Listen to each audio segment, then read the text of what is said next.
Yo, what's up?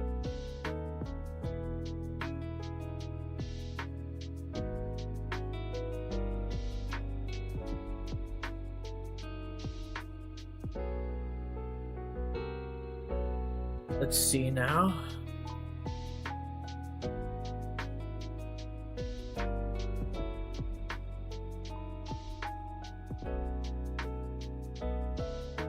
Squishy Lemon, what's going on, bro?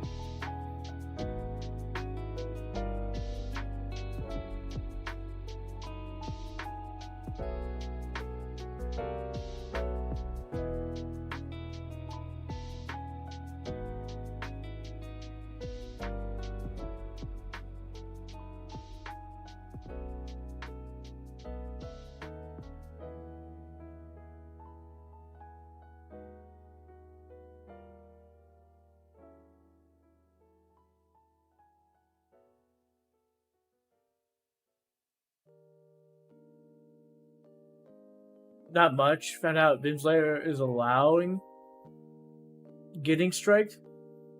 Wait, what?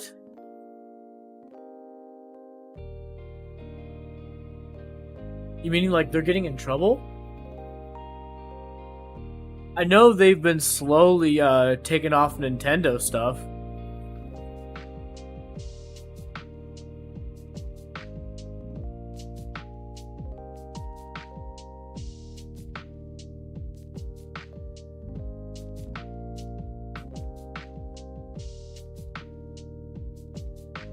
Quite a few N64 Atari games are going. I assume a lot more. Yep. I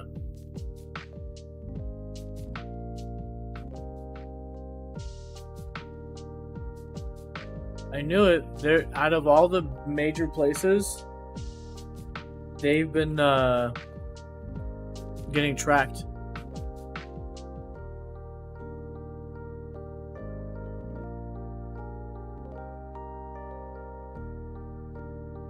You're not watching Pat anymore? You don't want to? Did you want to keep watching it, or do you want to be in here? You want to be in here? Okay.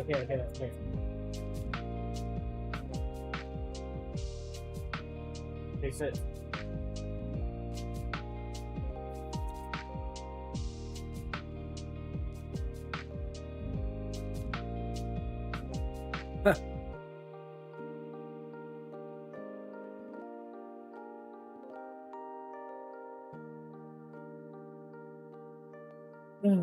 What are you up to today so far, Squishy? Or what have you done today so far?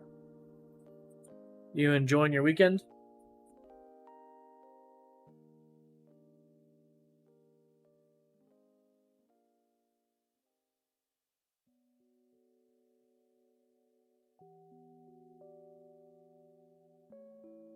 Okay, can you calm down?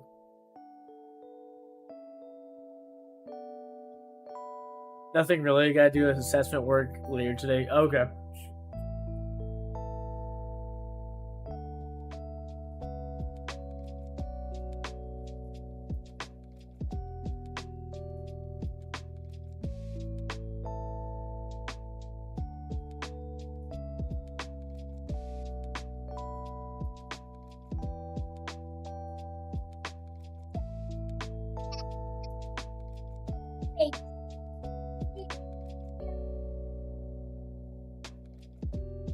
Made an application to mass download from Vimslayer instead of one, then manually started the next one. Yes.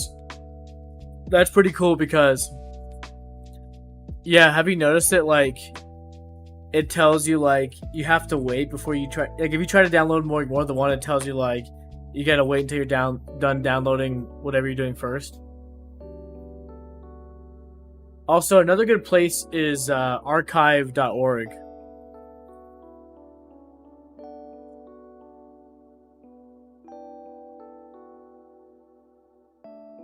Careful, watch your feet. Don't kick anything. Feet up. Yep. Okay, did you brush your teeth and go potty? Okay, you have to go do those things, and then you can come back in here. Alright.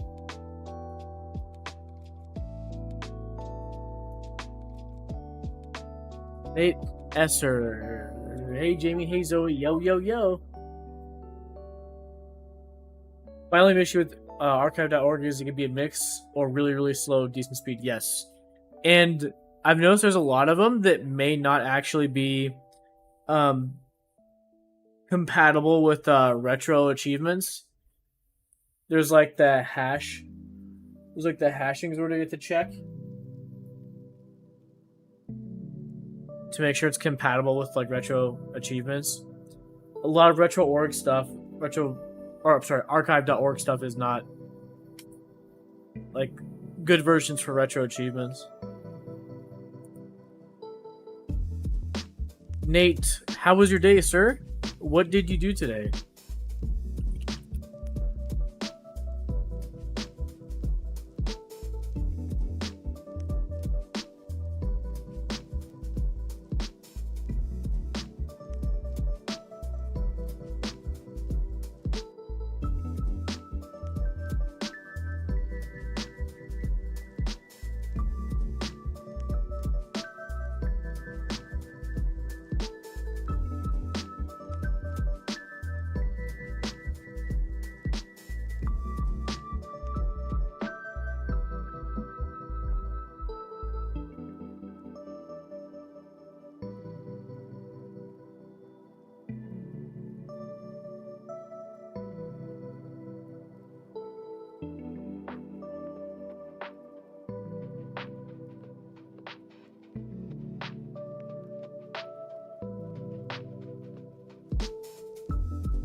No, not in here. We have to go brush your teeth in the bathroom. Okay, I'll close the toothpaste. I'll need to go brush your bathroom. Okay, quick.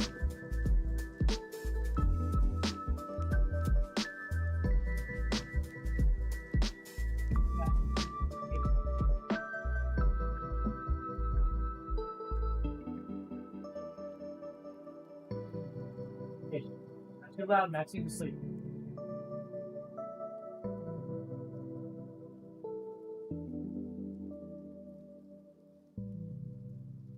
Bedtime routine also happening at the same time.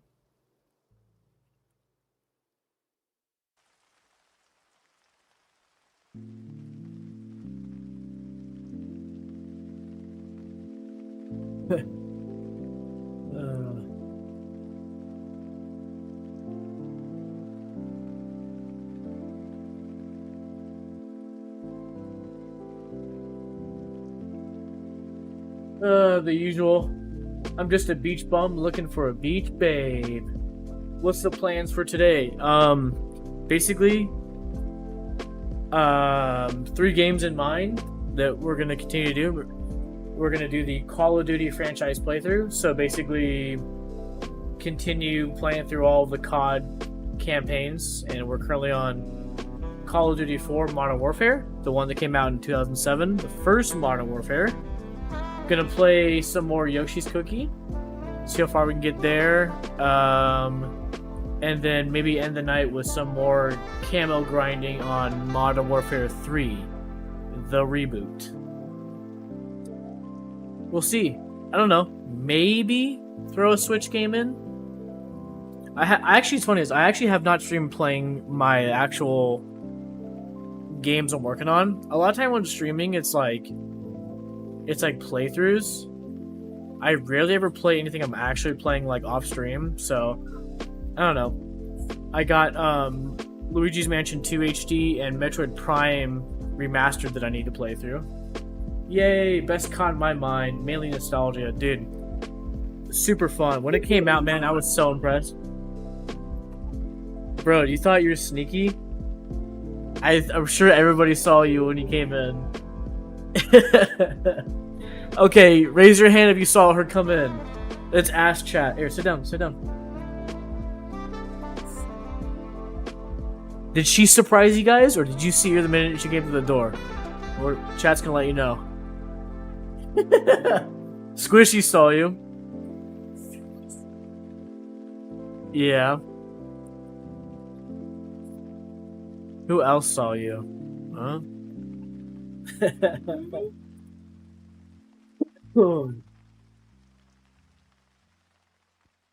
Nate saw you.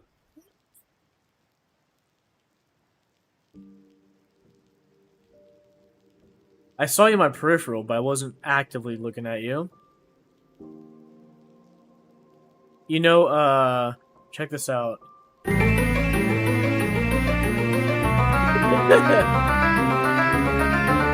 who that is? Woo! Got the dungeon map, bro. Wasn't watching, didn't hear, proper ninja.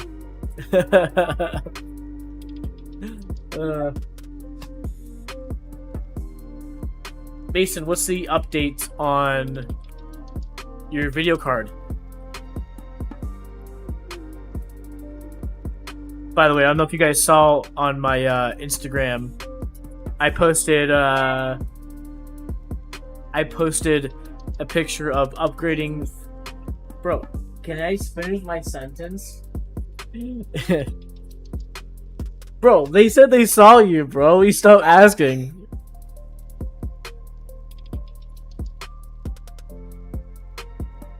They said he saw you. Returned and replaced en route. Should be here this week. I saw your new 2 terabyte NVMe. Yes. Cool, cool. Awesome.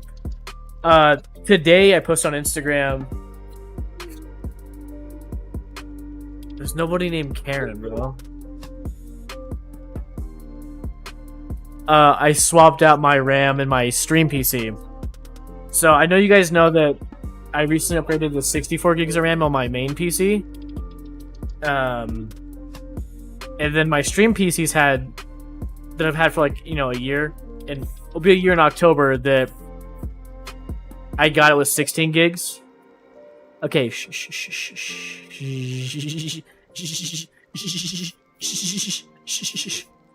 16 gigs.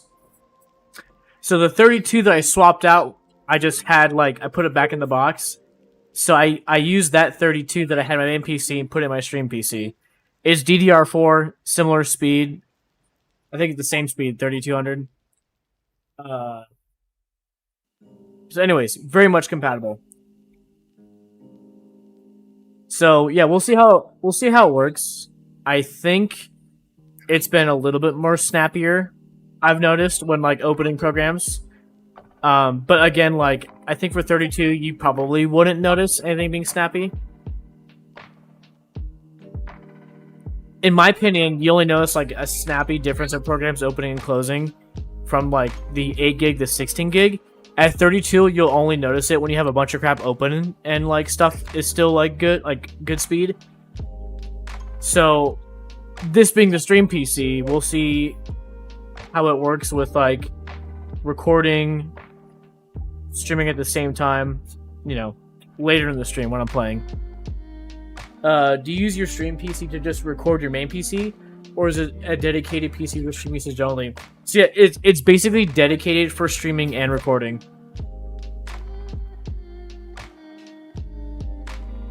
So I record gameplay as I'm streaming at the same time.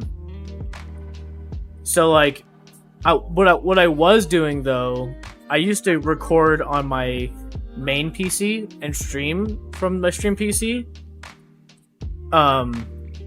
I just had OBS running on both PCs, and then the one on my main PC was record, stream PC was stream. But on my laptop, it just wasn't that good. But my laptop before this, last year when I was using it, Squishy, when you first followed me, I was using my Dell laptop as my dedicated stream PC. It had a 3050 RTX 3050, but it's a laptop 3050, so it's probably equivalent to a lesser actual dedicated discrete GPU. But this funny is that this actual stream PC is a real 3050, so it can take the load of streaming and recording at the same time. Because I wasn't comfortable doing that on the laptop, so again, I would record on the main, stream on my laptop. And the problem with recording on the main is that there would be an FPS drop by 20 to 30 FPS when I was playing COD. So I'm happy that my stream PC is able to handle all of that. Also too, it can also game from it too. Right now I only have it going to one of my monitors, but in the future I'm gonna have another cable from the GPU on the PC go to Allie's monitor so we can like game together, meaning she can game off the stream PC and then me on the main PC. And in the future, depending if like we ever play any games where like we could play together but on different PCs, but I want to stream it, I might be able to capture both PCs. I might be able to capture her gameplay when she's playing from the dedicated stream PC and capturing my main PC play. When I went from a 16 to 32, I saw a big difference, but I think it's mainly because it was a big jump in hertz. I think 2600 to 32, right. Damn, I've only been here since 2023. I noticed you started the Mario playthrough in 2021. Yep, 2021. The early playthrough was like hard. Those old games are not fun. My dream setup is to get a PC powerful enough to be a 2-in-1, run 2 OS at the same time. That would be awesome. Somebody's done that. On Linus Tech Tips, they actually built a they did a Hackintosh and PC build in one case. So basically, like the NVIDIA RTX, I think it was like back when the 20 series was out.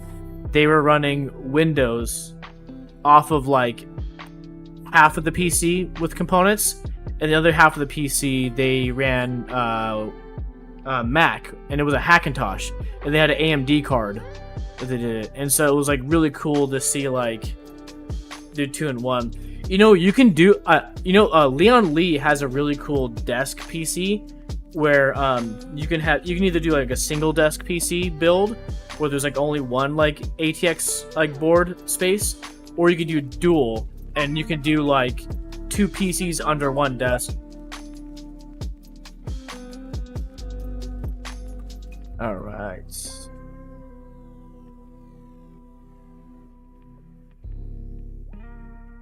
I've always wanted a 2-in-1 PC build. I thought that'd be cool. Just like literally one case, big enough to run like 2 different things at the same time.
Anyways, bedtime for Zozo.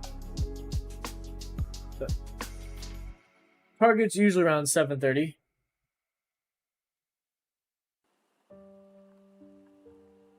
Anyways, I want to show you guys something really cool. Let's see. Carlton, are you here right now? Let's see. Carlton, if you're here, let me know in chat.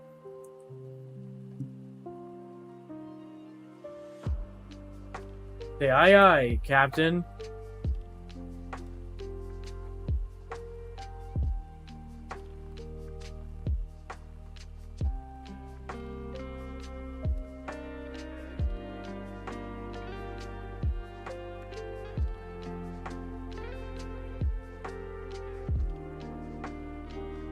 really ultimate dream build is stripping the Xbox Series X, PS5, Switch to their boards and integrate them into a single PC case so you can just power up everything same time and pick which to use and still have a powerful enough PC to run Windows, Linux, and Mac OS. Virtualized Windows for main use since Linux ain't good enough to switch. Dude, I saw there was a company doing those builds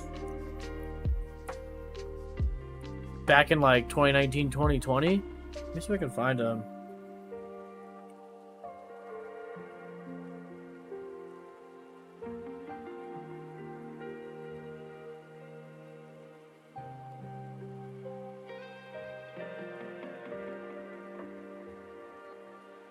Origin. Was it Origin?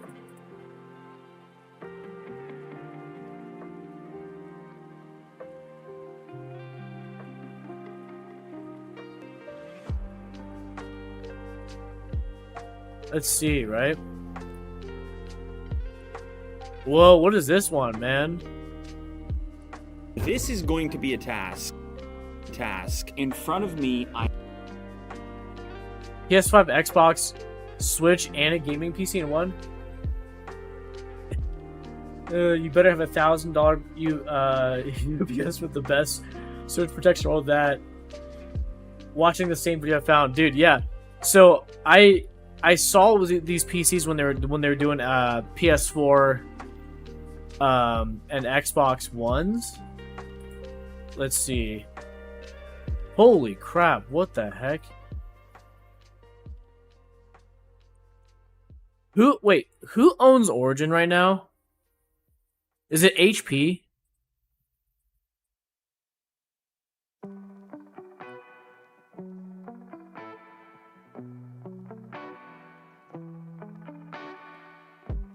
Alright, let's see.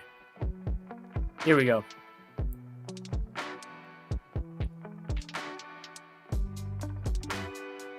Looks like it has a the 4K Pro capture card right there. So how are they actually doing it? Are they breaking down? Oh, okay. It looks like the Switch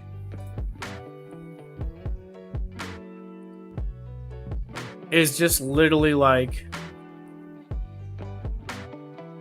they just looks like it's just like a Switch with a dock in there. I thought maybe they would tear it down and like. I'm curious what their thought process is, because they're probably like, what if the customer wants to take their Switch away and play it, which Nintendo intended for them to do, and we kind of restrict them to just like they have to play on their PC.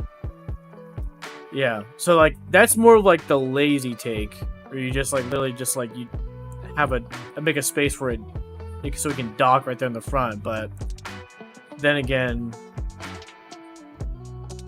I mean, they should give an option, right? I mean, we can look at it if you got the link to it, but they should give an option to be like a fully integrated Switch or just like an attached Switch option. You know, that way the customer knows what they're getting into. Like, if it's like a fully integrated one, they're like, wait, but I should be able to have my Switch handheld. Let's see.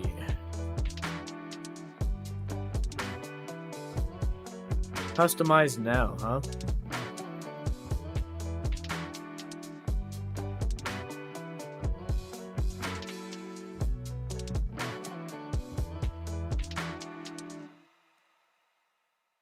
Wait, what?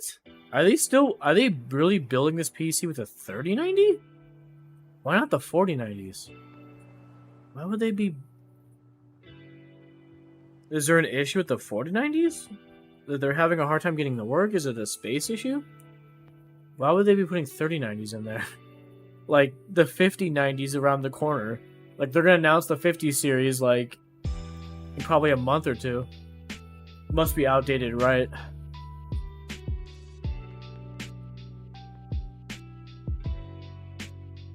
Okay.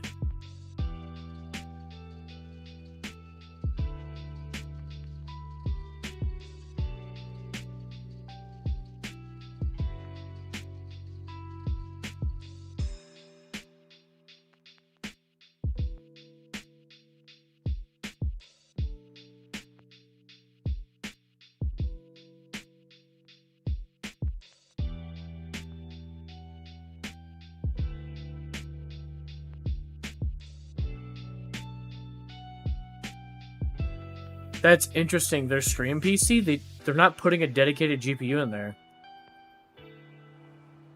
I wonder why. Is this AMD? Is this CPU like an APU? This Ryzen 9 5950X?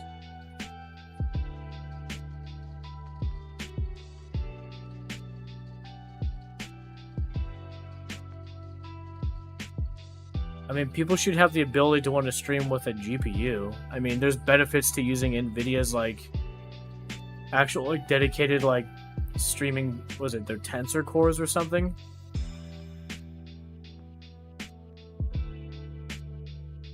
Interesting. Like most like even NZXT has like a stream PC and a gaming PC sort of build, but all of them have dedicated GPUs regardless.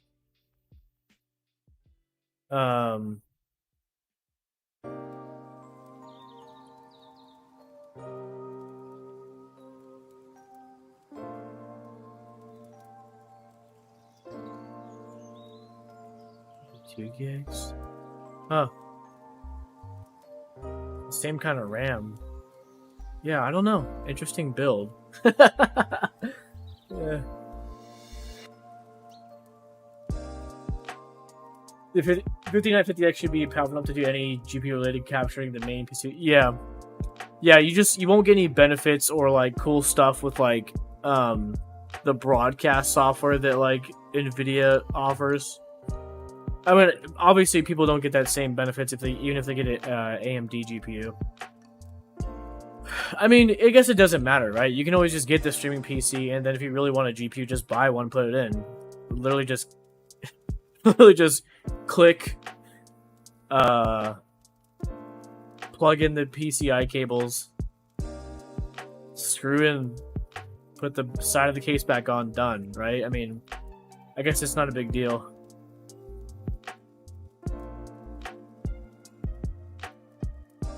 Looks like there's no space for another dedicated card since the capture card seems to be where the dedicated GPU would be. What the heck? That's funny. Okay. I mean, anything. I mean, geez. I mean, it's. Yeah, even if you were to buy it like that way, you can totally. I mean, the workaround would be too if there's no space, you could totally take out that Elgato the PCI capture card version. Make space for a GPU and then just buy an external capture card. That's actually what I do right now. I don't know if you guys know or not. Even on my stream PC, I still use external capture cards. Only because I owned them before I got this stream PC, right? So with like laptops, you can't use like PCI style capture cards. You have to use like external ones with like they have like USB like Type A 3.0 cables and plugs. But actually that is the next sort of upgrade I want to do to the stream PC is get the internal capture card and put that in the other PCI slot that's there. There actually is some benefits that I would get over the external capture card for recording and streaming at the same time, which I can do. So, for those who don't know, like, you can actually use, how do I say this? So, okay, so actually how I am using my capture cards is I'm actually using Elgato Stream Link with each capture card enabled, right? So my HD 60 Plus for the Switch, or console capture, and then my HD 60X it is, I think, to capture my PC. So those are both plugged in, but I'm also using the Stream Link. So I'm actually sending over the image over NDI, and that way I can actually, so the image you're seeing right now, you see this? Like on the desktop right here on this webpage, that's NDI. That image is being sent over via NDI. Now, when I record, though, I'm actually locally with the capture card recording it like that. There's like there's like a few millisecond delay. Like when I move my mouse, I'm like watching here, back and forth. But this is how you can do a stream and a record setup using the capture cards without any weird like workarounds, and it's for clean image recording. So basically, like, obviously in OBS or streaming software, you can record and stream at the same time. The issue is that, like, I want a clean image record and and stream with all my overlays and the stuff you see when I'm streaming, like chat and whatnot. Because, like, if I record with the same, like, stuff I have on stream, at that point, it's like I'm recording a VOD. And it's like, I don't want to, like, record a VOD. If I need a VOD to be downloaded, I'll go back on YouTube and re-download my own VOD with, like, 4K download. So the workaround with external cards is you send some video over on NDI, and you use that for your stream, and then you can also locally record on your capture card. That way they both don't interfere. So that's what I'm doing right now. So what I mean by when I upgrade to the PCI version, internal Elgato capture cards, I can record and stream and get without streaming over NDI to the stream PC or the capture card. I can get like that feed of that image sent over, and then be able to stream and record with like a clean image record, and then that same image to use in OBS for streaming without any extra steps. So like as of right now, actually what you're seeing, in addition to being it over NDI and kind of like a delay, which you can't tell on your end because like you see me and you see the mouse moving, but you don't know when I'm actually moving my hand. There's like a few millisecond delay. But you can only stream over NDI with your capture card 1080p 60 max. My capture card is capturing everything at 1440p. So when it comes into the Elgato software, when I record, it's in 1440p 60, but when I send that same footage over NDI to OBS, it's 1080p 60. And again, the other benefit of getting a internal capture card using PCI is that I'll be able to have a 1440p 60 image for both record and streaming, because I won't need to send it over NDI, because NDI max is 1080p 60 currently. Sorry, that was a lot, but I wanted to show something cool. This really cool mod. Let's see. I'll just play it. I don't know if Carlton's here. I told him to come in the stream. But for those who are Banjo-Kazooie and Luigi's Mansion fans, look over on the screen real quick. This guy, Mark Kirko, Be making my famous burger. he's like the counterpart to K's, or Emmanuel, whatever his name is, Mario 64 What's a microstorm? I don't actually know. emulator, or I'm sorry, hacker, ROM hack guy, mod guy. I don't know what the proper term is. Mod, ROM hack. Anyways, so Mark Kirko is the Banjo-Kazooie guy. Again, K's Emmanuel, whatever his name is, he's the Mario 64 mod guy.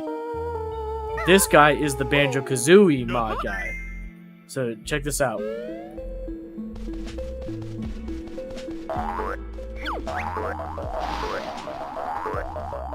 Now this is a Luigi's Mansion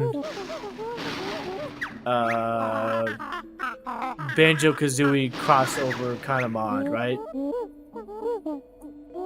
So that's Luigi's Mansion from the GameCube.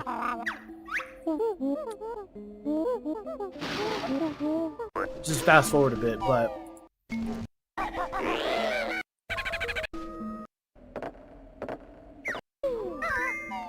let's see. I don't want to spoil too much because I kind of want to try playing this at some point. Not for stream, but for myself, so. Anyways, yeah, it looks like they're trying to replicate as much as they can of the, Luigi's Mansion.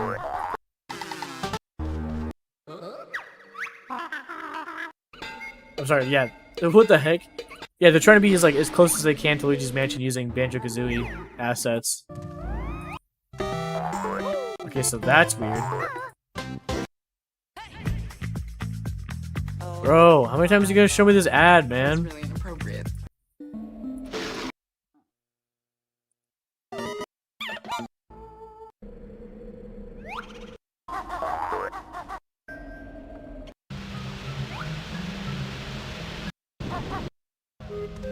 I don't think it's like exact, but it looks like for the most part, like the actual mansion is. They try to be as faithful as they can, but it looks like they add their own spin onto stuff, obviously. But it looks cool, right?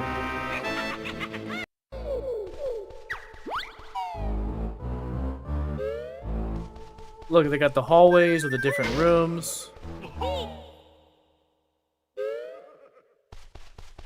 How about rewriting history? They want money. It's probably free. I mean, the guy's got a Patreon, but most of this stuff you can download for free.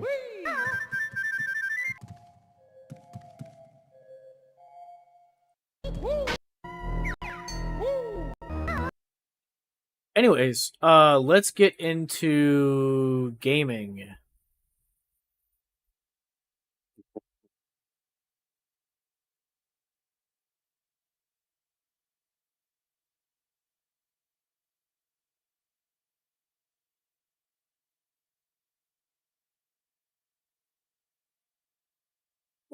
What'd you have for dinner, Nate?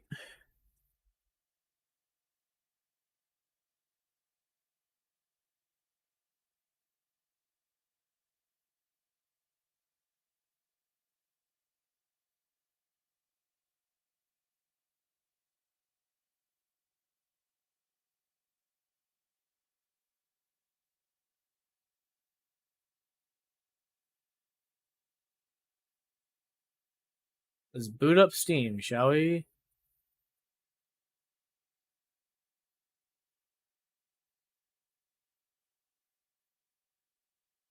I think I have the OG COD 4 Windows DVD. I think I... Hold on. Wait, hold on one second. I think I do too. Well, I know I have the game. I just don't know if it's DVD or CD.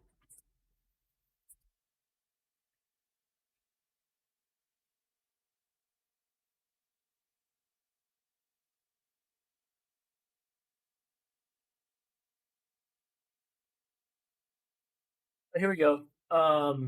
It is DVD.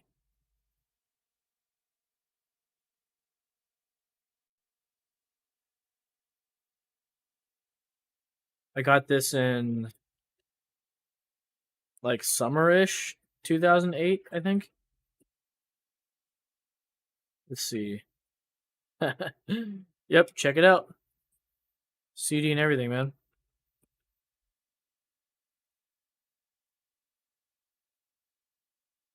I'm gonna go find mine. Nice. Yeah, I wasn't sure what I meant by I wasn't sure if it was mine was CD or not. I actually I don't know if they offered any like various like options. Because I know some games, like for example, Half-Life 2 was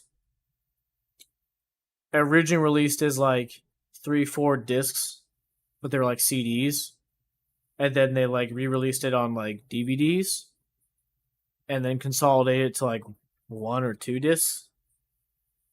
Because yeah, when I got Half-Life 2 originally, it was like a bunch of discs that you had to like all put in to install, and then when my brother bought his game, it was like 1 or 2 discs. And I know like a bunch of companies did that like back in the day, where it was like when the game first comes out, it's like 4, 5 CDs, and then they like halfway through the game's lifetime, they like relaunch it with like a single DVD or something.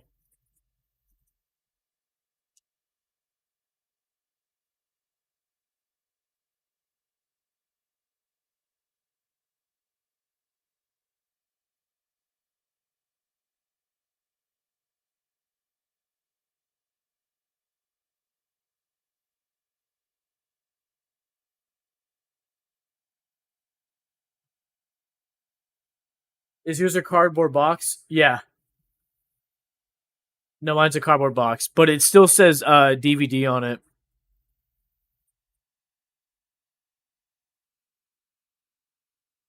I know sometimes they do that too, where like the CDs are all like cardboard boxes, and they re-release on like a hard snap like DVD single CD case. I got a DVD case. That's why that's as fat as yours one. Okay, nice. Yeah, let me double check. Yeah, I think mine.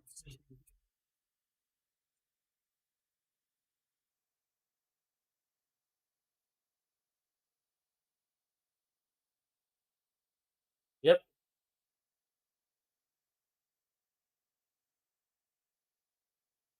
DVD ROM right there.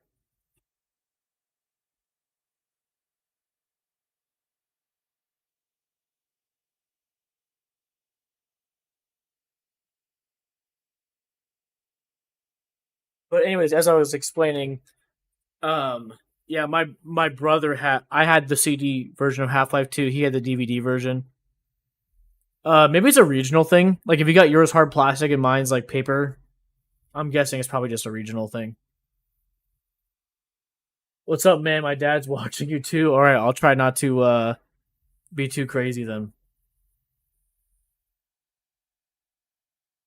Oh yeah, maybe yeah, probably. All right, well, let's go ahead and boot up Call of Duty 4, shall we? Let me get. And like always, chat, let me know if the audio sounds off.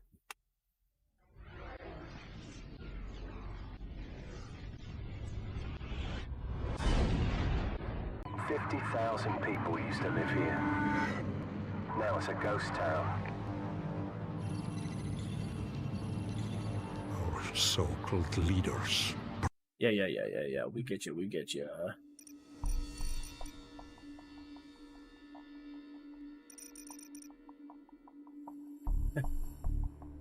I only got the orange box that had the Half-Life 2. Oh, okay, yeah, it's like what? Portal and all that stuff combined, right? What was it? Portal, Half-Life, and what else? On the orange box, right? The orange box, I think, was a console thing, wasn't it? Uncle Mike's laughing. He's impressed. Oh. Yep. You can... Uncle Mike, this is the new thing now, man. You're watching live. Playing video games. Okay, resume game. This is a combat game, so I'm glad Zoe's out of the room and not watching. She's too young to understand what this is. Because I knew there was going to be like an intro where a guy gets shot or something. 50, I can't remember. The orange box we got is for PC. Oh, did they do a PC launch as well? Interesting. Yeah, Carlton, your brother Chris had the orange box on the 360.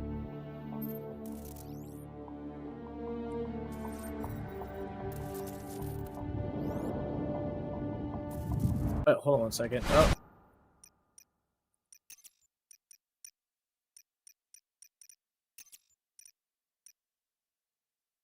I'm sorry, hold on. Oh, quit. Oh, no, quit. Sorry. Let me try that again.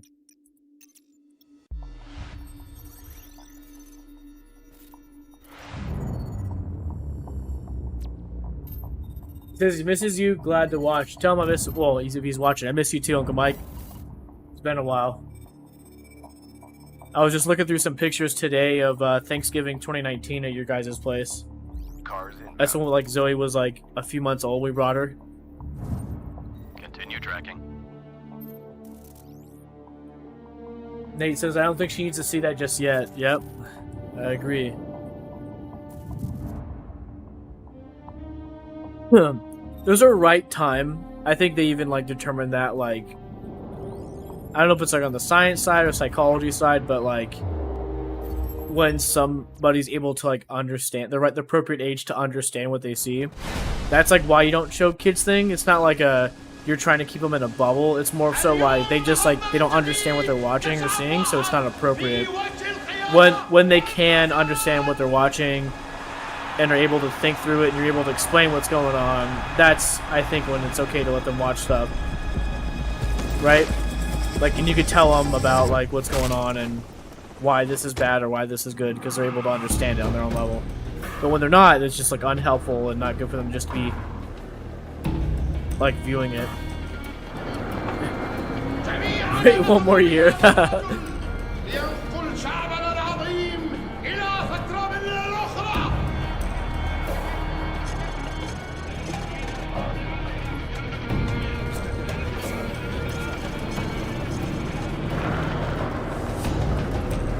Yeah, I know the game volume's really loud, just give me a second.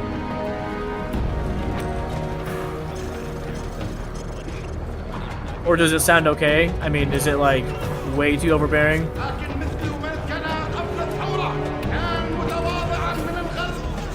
Stream lag or is it just me? Uh-oh. Let me verify on my end.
إنهم يقولون من حتم تعظيمنا. دعنا نظهر إننا لم نخاشمهم. كشعب واحد يجب أن نحرر أخوتنا من نير احتلال الأجنبي.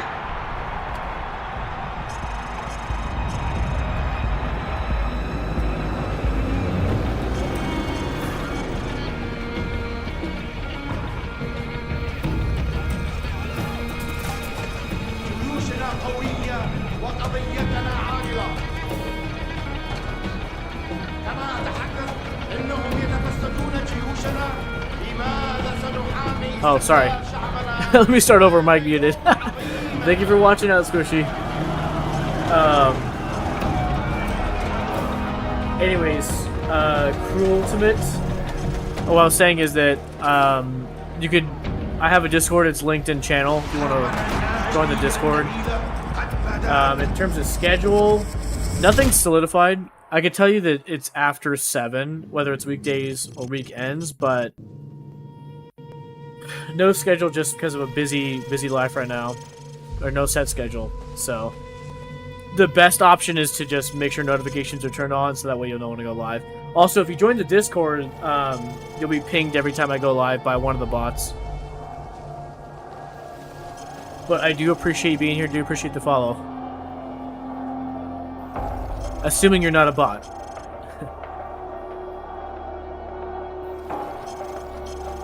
Yeah, this is the scene I didn't want Zoe seeing, I guess.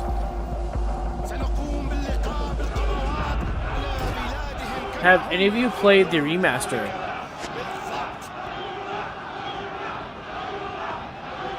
That came out around, like, was it Infinite or Advanced Warfare?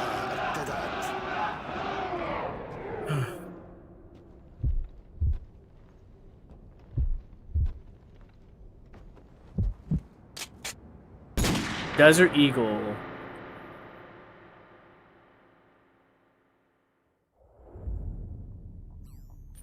Is there a Desert Eagle in the newest Modern Warfare 3? Has it been in every COD game? Can't remember. Ever since this when I was younger, I played a small amount, but I never cared about COD as much as when it came out, right? Nikolai, sir. Nikolai is our informant. Yeah, dude, when this game came out, it was revolutionary. So then, He supplied the intel on the cargo ship operation. but this was not as big as Modern Warfare 2, Modern Warfare 3 on the 360 and the PS3. And obviously when this came out, PC as well. But I mean, like this was like, Let's move. this was revolutionary, but like a lot of people still weren't playing COD, if that makes sense. The loyalists are expecting us. And I think some people got it, and by some people getting it, they excited other people about it. So then by the time Modern Warfare 2 and 3 came out, it was like, everybody was like bonkers.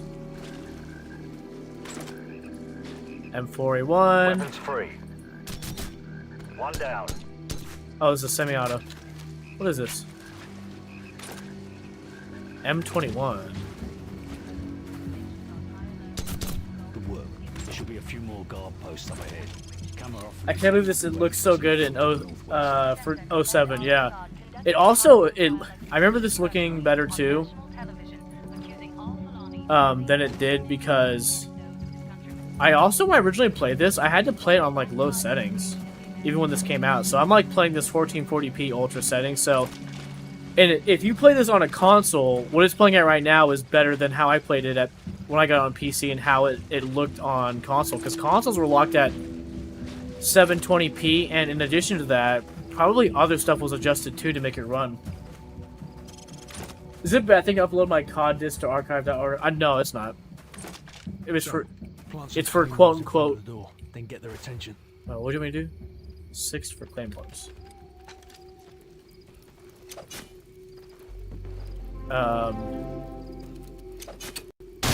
Whoa. Enemy down. I just lost my train of thought because I was like confused what it wants me to do.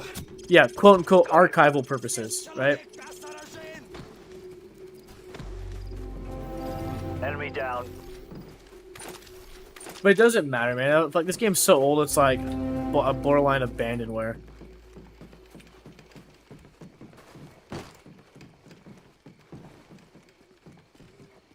The real reason I'm doing it is because a lot of my discs are dying, so if I do it for myself, but then I also go out of my way to make it easy for others. Yes, that is very true. You smell that? That is an actual good idea to do it that way.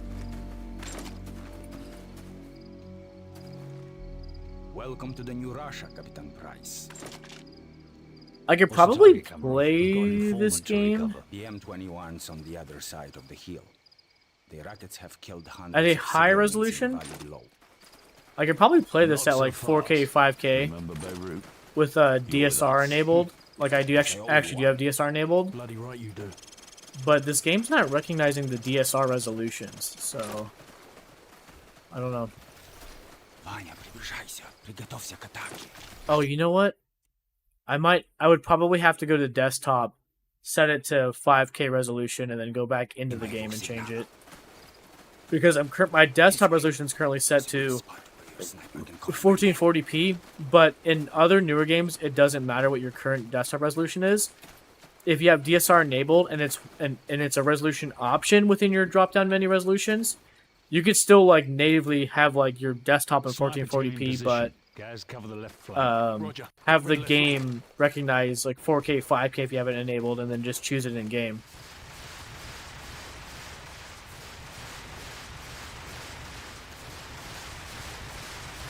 All units, commence the attack.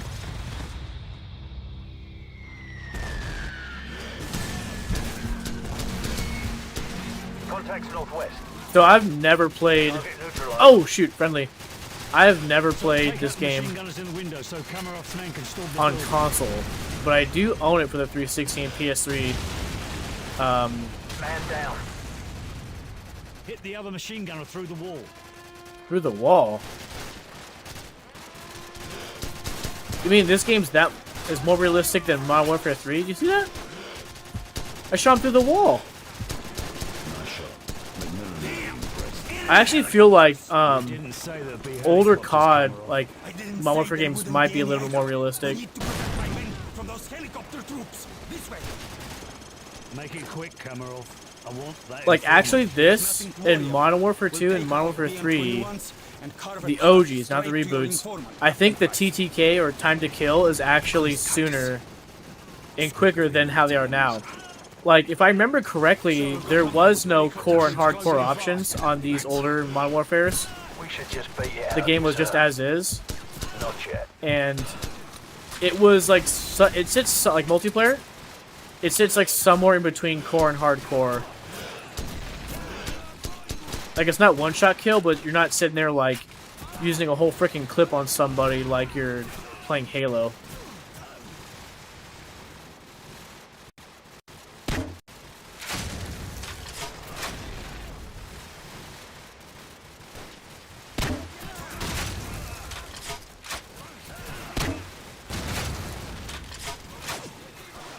I played once on PC when I originally found the disc, but played 10 minutes, not all the way through. Okay, I see.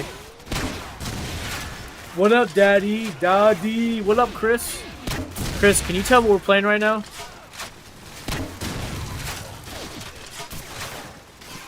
Target eliminated.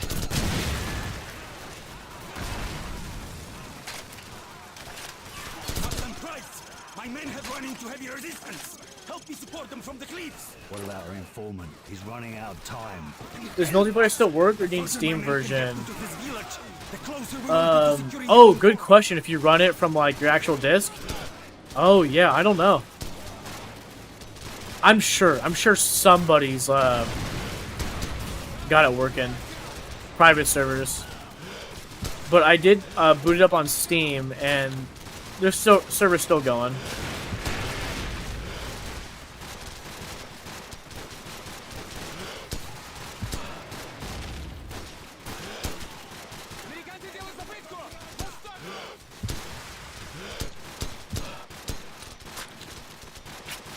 Oh, thank goodness it's original Captain Price voice actor. It's so much cooler. That's right, yeah.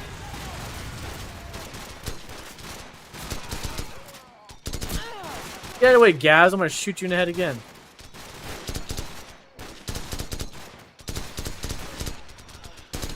So you know what's funny, dude?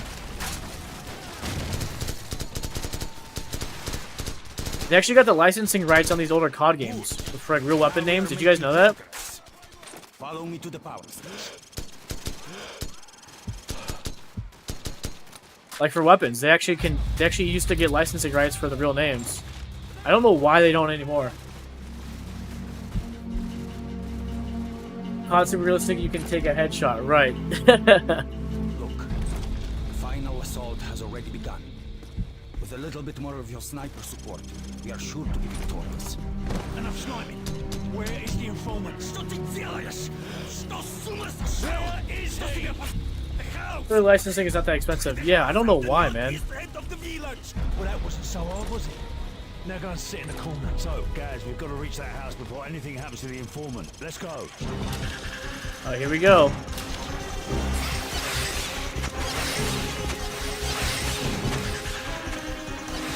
Oh, by the way, is the gameplay way too loud in the mix? Like, is my voice fighting the actual gameplay?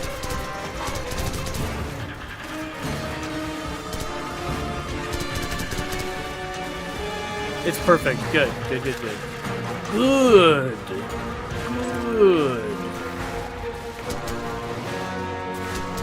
Through the wall! Gosh, why can't multiplayer be like that, dude?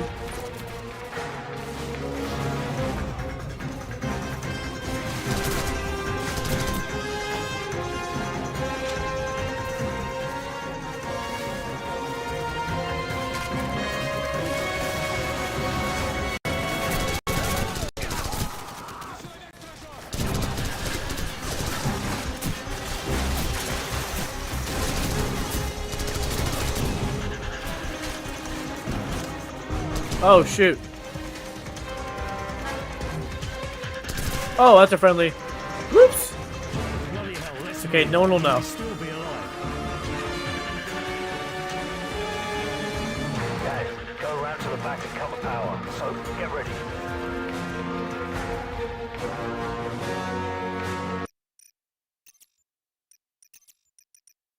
Oh my gosh. It makes you put, There's no option for like music, so that everything would have to be lowered. Maybe just a smidge. I'll lower everything.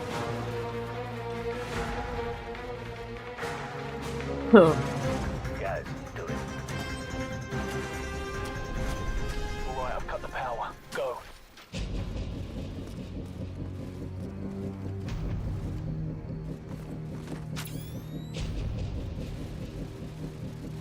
Victor! These night vision goggles make it too easy.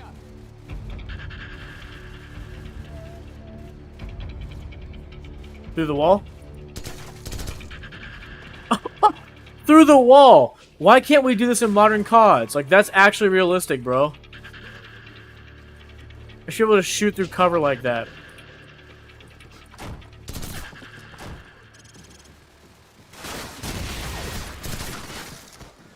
Through the door, through the wall. I got him.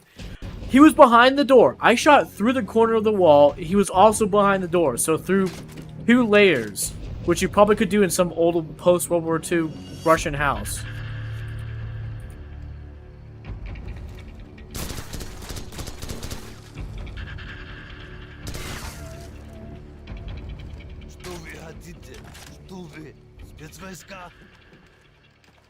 It's him. Nikolai, are you alright? Can you walk? Yes, I can still fight. Thank you for getting me out of here. Big Bird, this is Bravo 6. We have the package. Meet us at LZ1. Over. Chris, what is the M21? Big Bird, we're on our way. Out. Let's go. Did you ever use an M21 or play around with the M21 when you're in the military?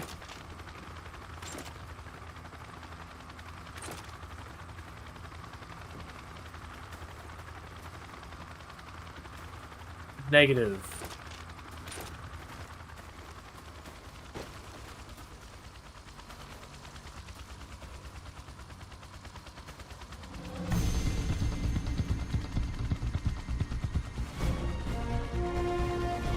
Nikolai. The Americans already attacked Al-Assad. No, their invasion begins in a few hours. No sir, yes sir, no sir, no. Americans are making a mistake. They will never take Al-Assad alive.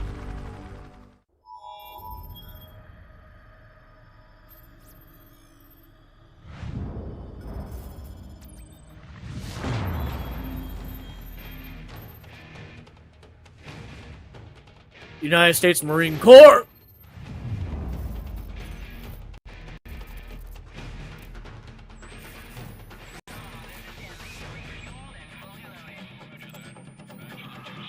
As an Aussie with lots of gun knowledge, I agree. Marines, spotters have a possible fix on Al-Assad in a building at the west end of this town. We're gonna secure the perimeter and grab Al-Assad. Hurrah! Lock and load.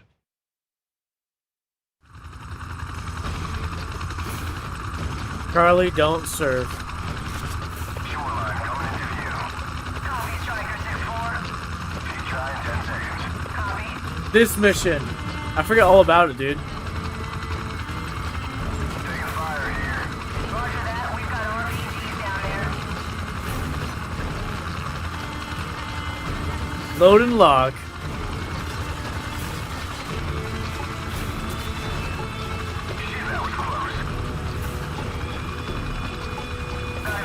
Can't log if you haven't already loaded. 5 seconds.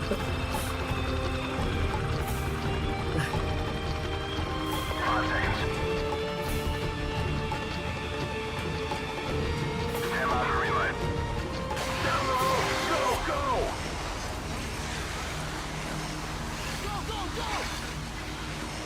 Is that a graphical glitch? Why was the interior just all black? So we got an M9 Beretta and an M4A1. Second squad on me to the target building. Move! Set up the blocking position. Let's go. There's the target building. Left side door breach. Stack up! Crazy how I remember all this and I only ever played through this entire game once. Yeah, that's a good memory, huh?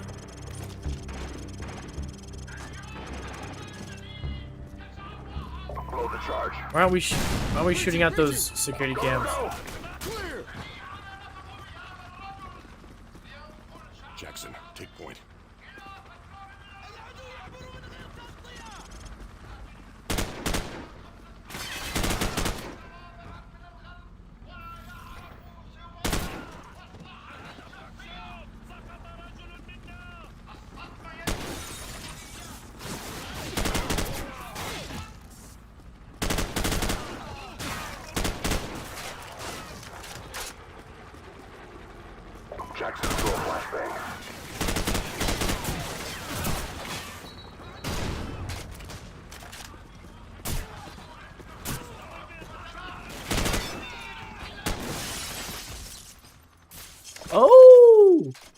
That's right. There's objectives, collectibles. 1 out of 30 pieces of intelligence. My neighborhood had a blackout. What the heck? Everybody's running their AC, huh? This map was so good with split screen. Oh, I got a question. Could you do split screen campaign on the console, or you mean just multiplayer? When I was in Snipers, I had to qualify with the M9 without ever having shot it before. Do you plan to play the whole remaster of this game, or skip it since it's the same story? Remaster as well. Remaster as well. Oh man, look at all these guns! What do I want? Should I do an AK M4 combo? Yeah.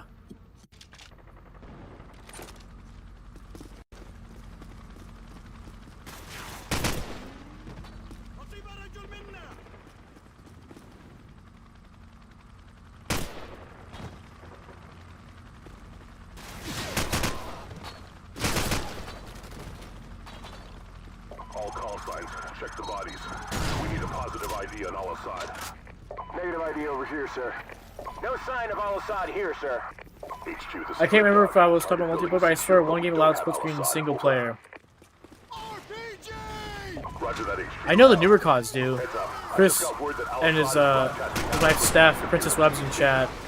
We're gonna move out on foot and take down the package there. Played a bunch of them single player. Or multiplayer, but yeah, some of the campaigns were co-op. Which ones were co-op is the question.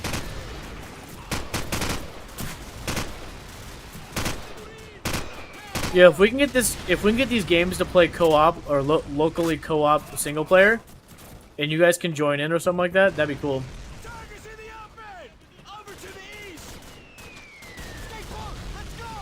Move! What the frick are you doing, man?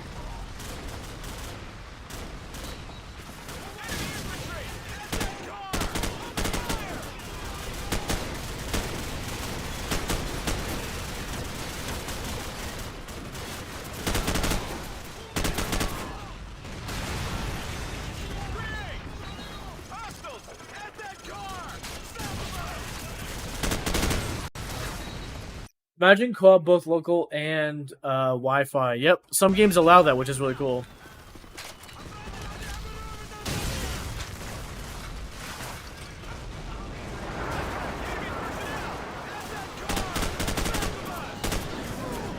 BRB, alright.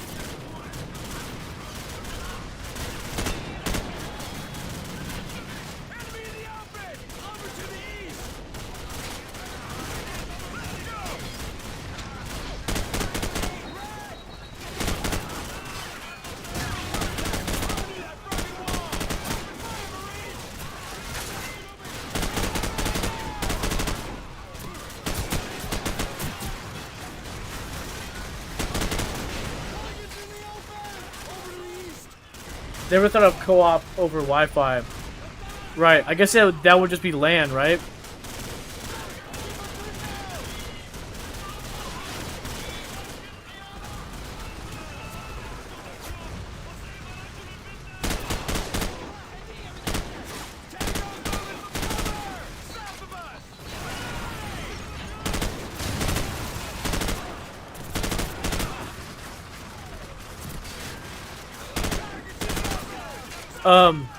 I wonder if Halo ever allowed actual, actually, I don't know, campaign co-op over, LANing with connecting Xboxes.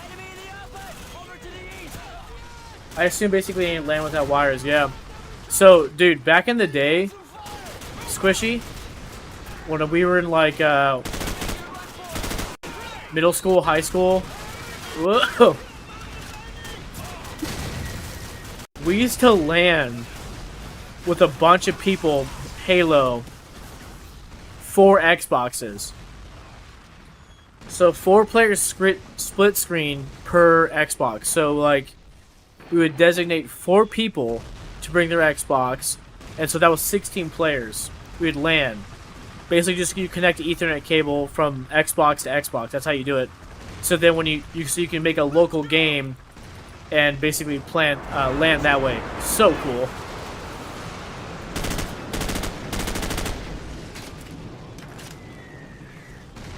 To this day, remember his name is Vincent. We'd all go to Vincent's house and like have 20 people at times, and we would just like rotate. But yeah, huge LAN matches with Halo.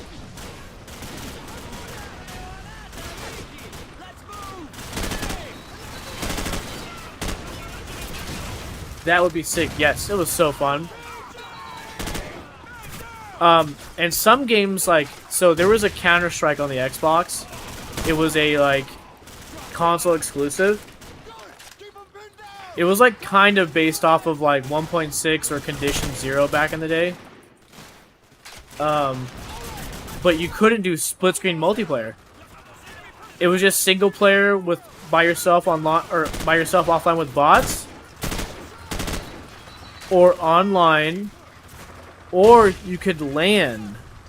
So, but it would be one person per console, so you could only LAN with up to 4 people locally. And so we actually used to do that.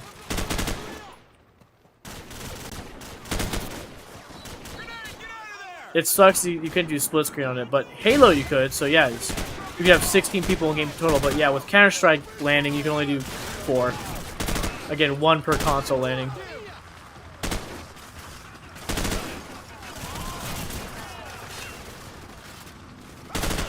I'm not entirely sure, but I think you could land playing Mario Kart. And possibly Super Smash Bros. Melee. Natively without any workarounds. You have to double check, but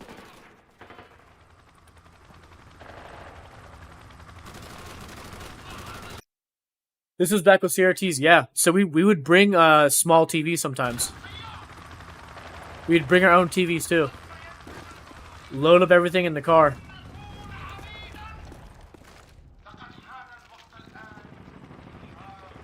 Am I supposed to be here? How do we go around?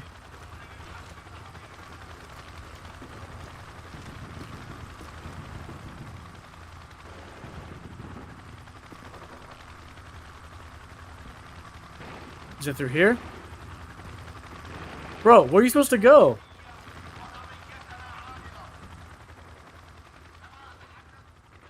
What the frick? Oh, it's over here. Ah, here we go. Here's the multiplayer map. I remember this. Station locked down and surrounded, sir. Good. Get in position to breach. Rip your back, exactly. Hello, got to go to retro meetups month and we bring the CRT to it. Yeah, they're heavy. Let's go AK, shall we?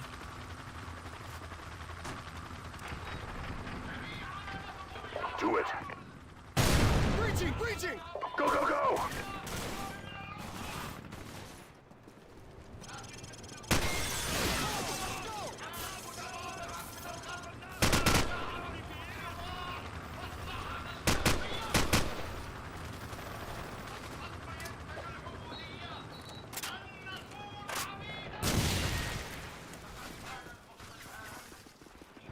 Any intel in this room?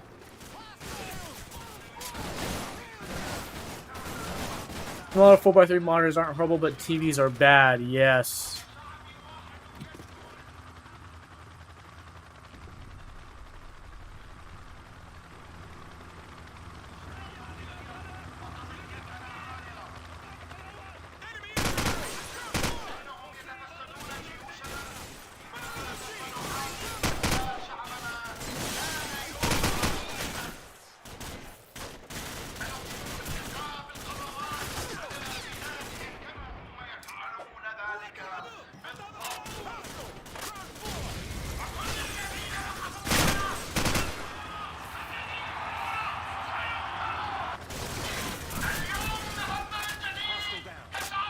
Speaking of, all these are 4x3 monitors. Oh, this dude's got a dual monitor setup, but they're all 4x3. Well, actually, that's funny. That's that looks like a 16 by maybe a 10. If nobody remembers, actually, 16 by 10 was another resolution people were trying out back in the day, like early 2000s when people switched to widescreen.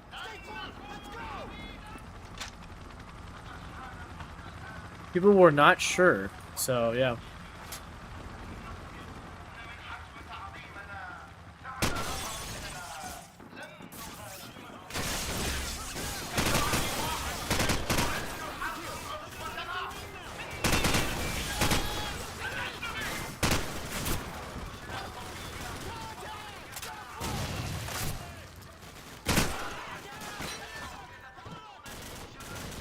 Any intel? Any intel? Come on. I also might play through this game offline on the PS3 or Xbox 360. Just so I can get the achievements. Whoa! Yeah, check it out here. I got my PS3. I think I'm gonna hook these up in the living room. Play them at the same time offline. I think I'll play them both. That's both of these games, but yeah, look. Even got my Xbox 360. This is the S. Xbox 360 S. My original Xbox 360, the white one, had the red ring of death twice. Once, and then did the fix, right? And then it happened again like a few years later. So I had two options. I could either had it fixed for $40 from this place called You Break I Fix, or for like $50 or $60 get the Xbox 360. And this was a bundle deal at GameStop, or I think Squishy where you're at, it's still called EB Games, right? Which is funny because EB Games was actually here in the US too in the early 2000s, and then all the EB Games changed to GameStops. But anyways, so GameStop had a bundle deal of Xbox 360S, a better console than the original, and like 4 360 games with it, like used, for like $60. So I was like, I'll pay a little more, have the better console that I don't have to worry about, which, by the way, in the S, the 360S was the version that they fixed the Red Ring of Death. From here on out, so the 360S and the E never had Red Rings of Death, as far as I know, because those versions were launched to fix the problem. So I bought that, got the bundle games for like $50, $60, and I was like, that was like a way better deal. So it's funny, my original 360 that has Red Ring of Death is like in the garage somewhere. It's like maybe one day I'll try to fix it. It was the error code where when you have it sit vertically and the GPU, like the soldering warms up, and so like the GPU, like, what is it? Is it the GPU or the heatsink for the GPU? I forgot what it is. It over time it like slides off or gets like out of place because of the heat, and then it loses connection. So like the fix is to like resolder it. Let's see. 16x10 bad yucky fat 3. I had an S going up, and now I got the 3 OG Xboxes. Okay, so you have the OG, the S, and the E. It's funny is that the 360E, you could tell that looks just like the original Xbox One. So like you can sort of tell like where they were going with the Xbox. Like, you ever noticed that the original Xbox One, not the S or the X. I mean the original one looks just like the 360E. EB Games, okay, yep. I'm envious of the original PS3. I finished studying about my consoles today. I have connected PS5, PS3, Xbox One S, and Switch. Now, I will say, this is not. So this is the first gen PS3, but it is not the 20 gig OG, like actual launch PS3, which is the best one. Do you guys know why the 20 gig PS3 is the best one? Let me take some. We talked about before on stream, but why is the original one the best one? And then they had to stop. They had to stop them, and they had to do another version. On my main desk, I got the PS3, Xbox 360, Series X, PS4, PC hooked up to my. In my retro setup has Xbox OG, PS2, N64, PS1, GameCube. Nice. PS1 or PS2 support? Yeah. So the original 20 gig, you could play all three. It's backwards compatible with both the PS2 and the PS1. Then they realized they were losing money. There was two ways they were losing money. It was twofold. So it was super expensive to have the hardware to do the PS2 emulation offhand. Do you guys not remember Sony? The PS3 is like the biggest launch fail of the whole company history with like Sony PlayStation. Not Sony, but Sony's like subsidiary or department like for games like the PlayStation, right? That was their worst launch ever. They lost money on every single console. But they knew that though. It wasn't like, oh, we're finding out like months into it, we're losing money. Like, no, they knew it going into it. Most companies know that because they don't make much money on the consoles. They make money on game sales. Here's also the issue to that. They had a terrible starting lineup, the PS3, and nobody was buying a PS3. So they're making really expensive PS3s because they have hardware in there that can play PS1, PS2. Okay. Number 2, their lineup sucks, so nobody's buying a PS3 even for PS3 reasons. Forget the emulation part for PS2, PS1. Nobody's buying it. They had the market. I remember I was in high school. I remember this because like me being a gamer, it's like I was on top of all this news when it was fresh. I remember going through this and like talking about it with people. They had to market the PS3 as a 4K DV or Ultra Blu-ray player, and that was what they used as their ace in the hole or like their main reason to get a PS3. They were doing terrible. So. And here's what they also realized. So, a part of that, the PS2 was still selling a shit ton. Excuse my French. The PS2 was still selling better than... It was still selling and selling better than the PS3. I don't mean overall sales. I mean, PS3 comes out, right? And then the PS2, like if you start, 3, 2, 1, go. At the PS3's launch... The PS2 was still doing sales, and from that time was still doing sales and doing better than the PS3. So they went, okay, here's what we're going to do.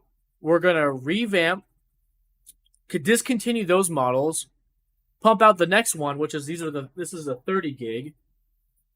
We're going to cut the PS2 hardware out of it because PS2 is still selling well. So we're going to make our money from the PS2s, save some money, cut the bleeding on the PS3 end, and then figure our crap out with marketing and getting more games out at launch. So, yes, unfortunately, this is not the launch model. I wish it was, because it would just make it super convenient to have, for a retro setup, this, and then this and this alone, without getting the PS2 and the PS1 out, and you just have this play everything. Now, side note, without getting on a long tangent, the emulation's still not perfect on the PS3. It's just like the 360. If you go on their website, maybe not anymore because it's obviously like super old, but you can look up on Wikipedia and on the 360 and the PS3, and it'll tell you what games are actually fully compatible. And get this, it'll actually tell you games that are like mostly compatible. So what's an example of mostly compatible? So I actually found this out by doing it myself. So back in like 2016, I played through Spyro on the PS1 on this PS3. Played it emulation on this, right? Not on my actual PS1. Got Spyro 2, popped it in. Spyro 2 has audio glitches in the game, like crazy audio glitches during the cutscenes, like crazy screeching, weird audio glitches. That's an example of a mostly playable thing. So even if you have, there's an asterisk to it. Even if you have the 20 gig model that can play all 3 consoles, the asterisk is that there's a lot of games though that aren't fully compatible. I mean, they're playable. You can play the whole game. You just got to deal with like weird glitchy crap. But regardless, I'll take a one-stop shop PS3 with some glitches on PS2 and PS1 games than to have more than consoles I need out. Anyways, let's go back to chat. Does it have the PS2 built in? That's what I want. All right, we talked about that. The 20 gig, not mine, but the 20 gig one does. I have one of those too, and broken. Best thing for PS3 though is no online cost, right? That's right, because PS3 introduced Blu-ray disc. Microsoft was a lot more forward thinking, just making the Xbox line basically PCs. Exactly. It made backwards compatibility mostly trivial for them. That's right. Meanwhile, we had the disaster of the Silent Hill 2 remaster that couldn't render the fog in the same way, and it ruined it, along with other problems with that remaster. Xbox was amazing for developers since it was basically just a PC, where the PS2 they're really powerful but extremely hard to understand how to use the power. Yeah, and I think even as well as for the PS4, right? The PlayStations are like, to reverse engineer them, like they're not straightforward. Yeah, I think even like there was like the PS2 and PS3. It's like it doesn't use like normal like hardware, so like people trying to emulate like that weird obscure hardware. I think from what I was reading is that like for emulation it made it really hard because people are like trying their best from what information is available. But some stuff is still like in the vaults in terms of like coding, and if like people in the emulation scene had their hands on that coding, they could like optimize the emulation like this. But they've got to do all these like weird workarounds to make things work. But if they had the information that the developers had or Sony has, they could make the emulation work. And Dreamcast was even more worse to develop on. Glad we've gotten pretty much everything good on it remade elsewhere now, right? PS4 kind of, but it was more streamlined, right? PS4 wasn't as bad, but from my understanding, the PS2 and PS3 were like weird, like Frankenstein, like one-time use, like hardware made specifically for the... I mean, to an extent, most consoles have versions of hardware that exist for PCs. I mean, that's how it's always been, right? Like any console, whether like Nintendo, the Super Nintendo, Atari, everything is just like an iteration of like PC stuff that already exists, and it's like made specifically for the console, right? I mean, let's just say that everybody already knows that, but I mean, even more so on like the PS3 and the PS2, weird obscure crap that was like only made for like those consoles. That's what makes it so hard to like know what to reverse engineer. I mean, emulation's like a lot better these days. PS2 is like way up there in like compatibility. PS3 is every RCP3, was it? Is that the emulator? Anyways, they're chugging along, but that's what's holding them back is just like reverse engineering and trying to emulate the hardware that was used is like weird, like one-time use, like things specifically made for those consoles.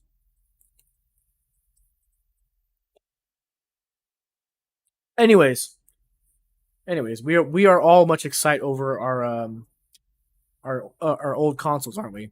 Let's keep playing.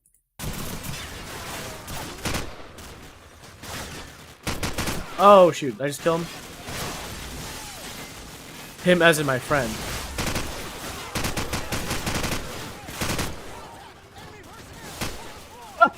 That monitor is blowing up and sparking. I thought it was a muzzle flash as I was shooting the monitor again.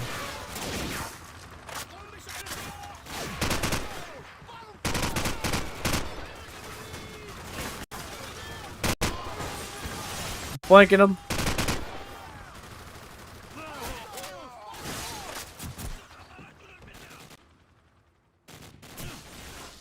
Okay, any more things to pick up, like...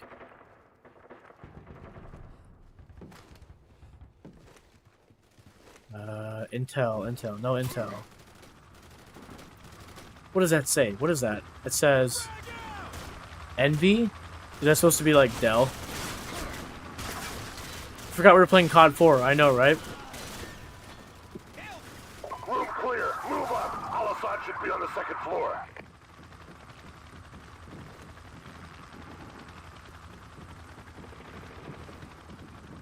Bro's got an M16. Yeah, there goes our boys. Hoorah. Hoorah.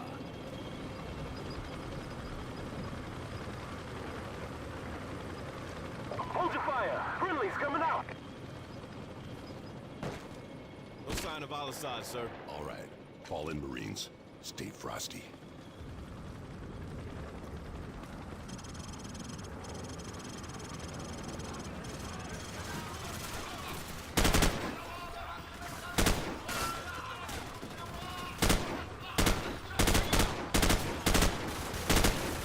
Do I want the Dragunov? Yeah, but I also kind of like this gun too.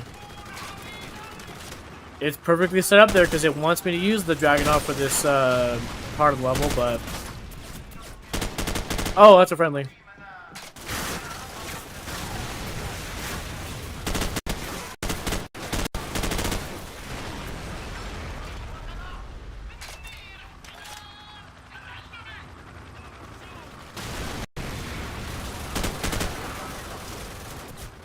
Watch your six, Devil Dog.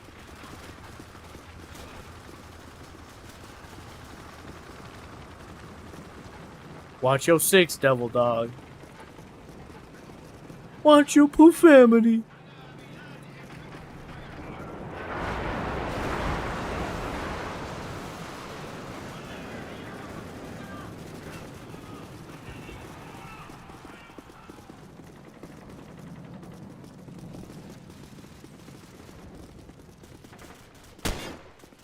I think he's in there.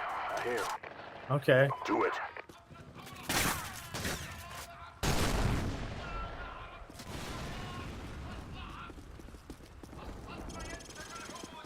Clear! Clear! Any more intel? He's not here. It's on a loop. Broadcast is recorded. Yeah. Score one for military intel. But anyways, yeah. I want to play through the games while I'm playing this on my own time, obviously, not on stream. I want to play through 3 versions of this on stream. No sign of Al-Assad. The broadcast is But I want to play this on 360, PS3, and then just try to 100% and do the achievement hunting. Marines, rally up. We got a new assignment. Take your gear and get ready to move out. Let's go. Wait, did this music always... That music always played that part? I don't remember.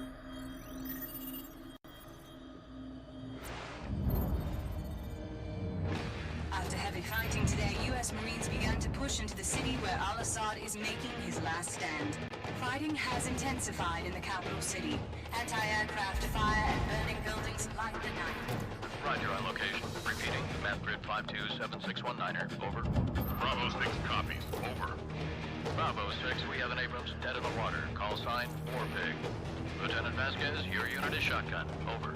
Copy. Bravo is inbound. Tell War Pig to stand by. We're on our way. Out.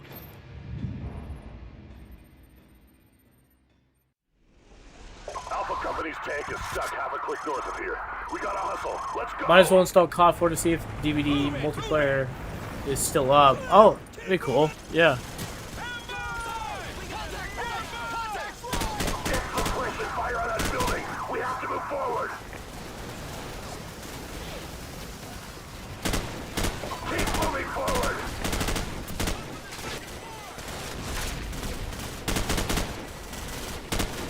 Alpha, let's take the stairs and hit their flank.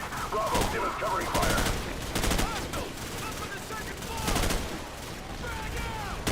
Come on, Jackson, move it.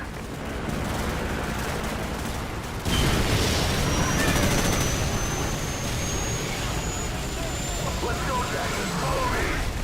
Switch to night vision now.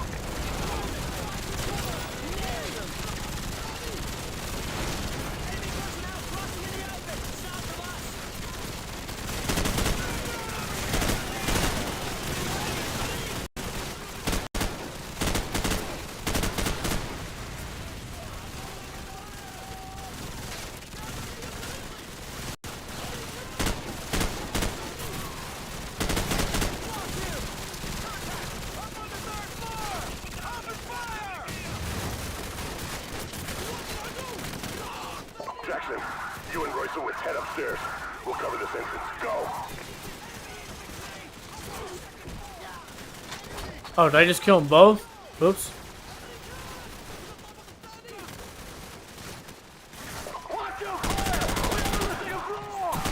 Roger that. Hitting fire.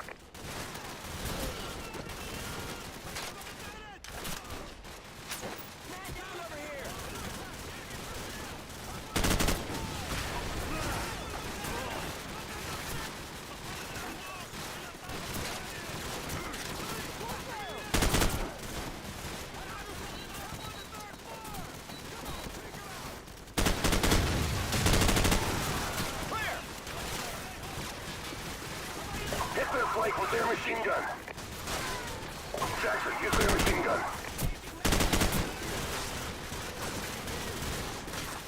Where's their machine gun? Oh, right here.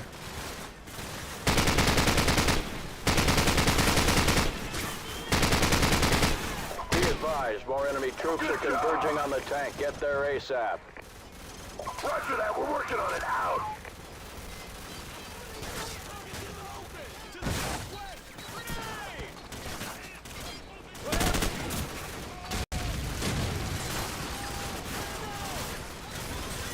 Oh, intel. Hey. Where are we going?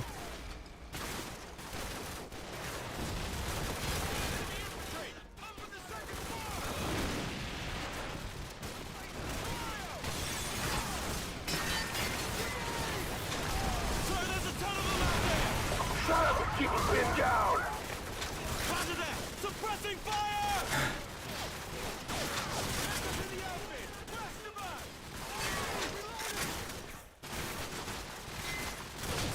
Something about playing old games on multiplayer on old hardware is super cool. Got Halo 2 and multiplayer working on OG Xbox and found a match. That was super fun. Dude, that's really cool, actually.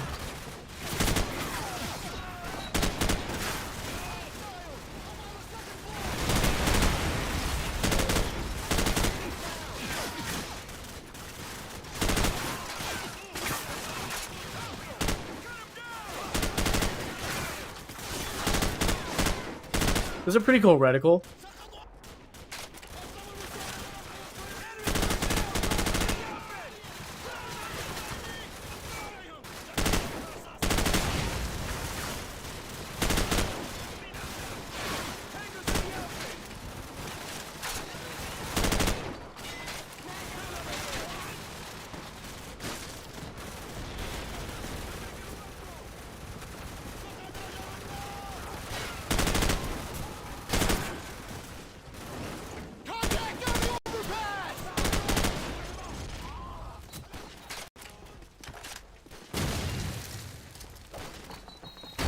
Was this the Wings or Redemption map? Wings Redemption? I don't know what's the name of the map. I'm actually not sure, but this is definitely a multiplayer map, so you got that right. I just don't know what the name is.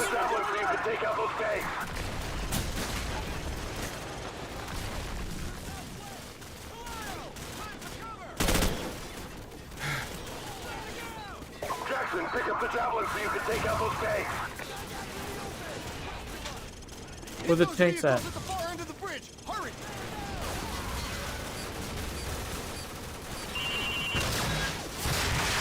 Jackson, get to the second floor and take out those tanks.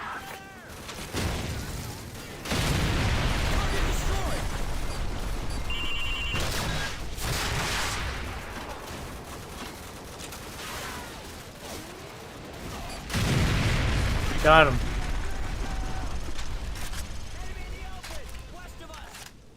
Redid the 1v1 and got all mad. Yeah, this might be the level.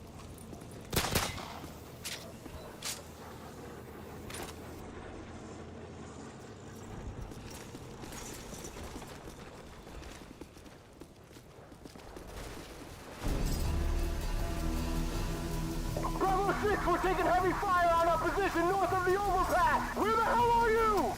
We're almost there. Hang on. The tank's on the other side of that overpass. Come on, let's get back to the squad.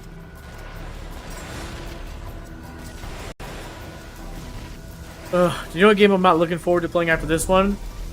It's Modern Warfare. It's like Call of Duty 4 Modern Warfare on the DS, man. You have to use like the stylus. Oh wait, here's the multiplayer map. It starts right here. This is the multiplayer map right here.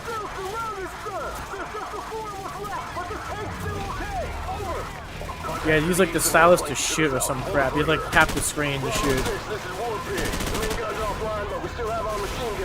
My ass off. Yes, this is it. Wings of Redemption.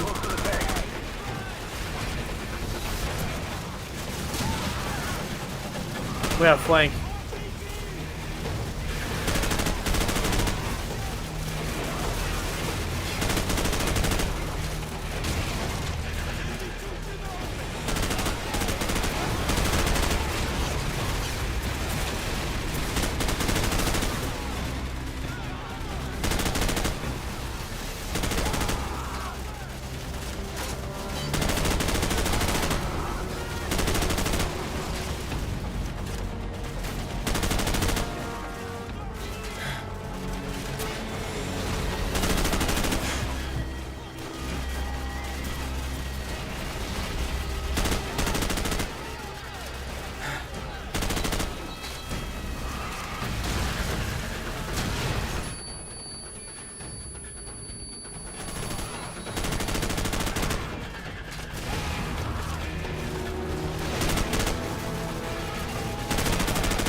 Oh, that gun feels good, the Beretta. Bravo 6, be advised. More hostiles assembling to the west of your position. Over. Charlie Bravo 6, requesting air support for fire mission. Over. Negative, Bravo 6. There's an enemy ZPU to the south of your position. Until you take it out, we cannot risk sending in any more choppers. Over. Jackson, find that ZPU and take it out so we can get some air support. Lopez, Gaines, cover him. All right, let's move out. Secure the western approach. Move.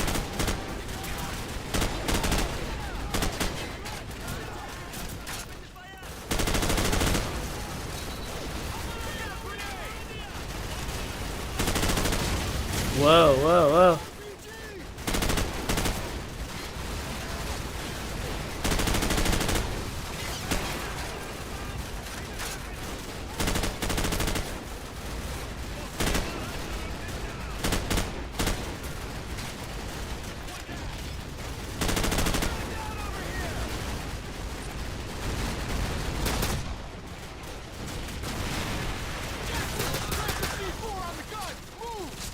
Good job! Let's get to a safe distance!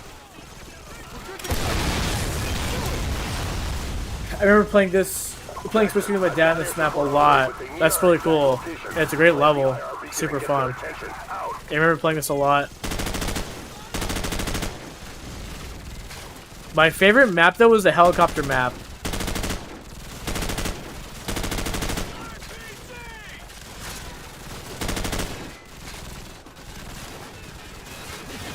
Was it Crash? It's called Crash or something, right? With the helicopter in the middle.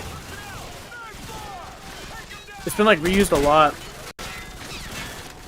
I like Shipment the most. It's super small. Yep, Shipment is a good one.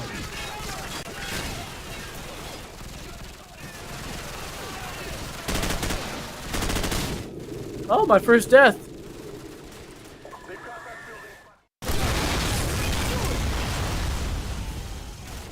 Jackson, I've got air support on the way, but they need our exact location. Plant the IR beacon and get their attention. Out.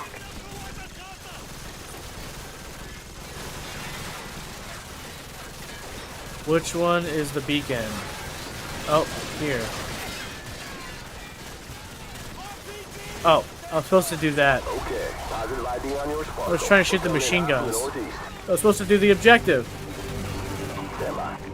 Yeah, anyways, that level that's called Crash or whatever.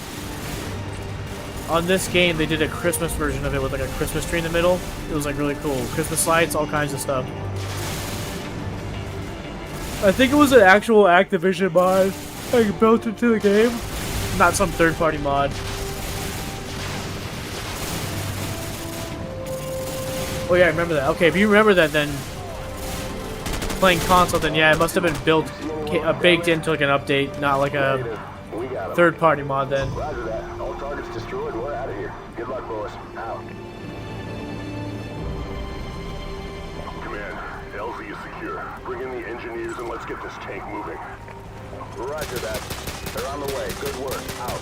Squad, regroup.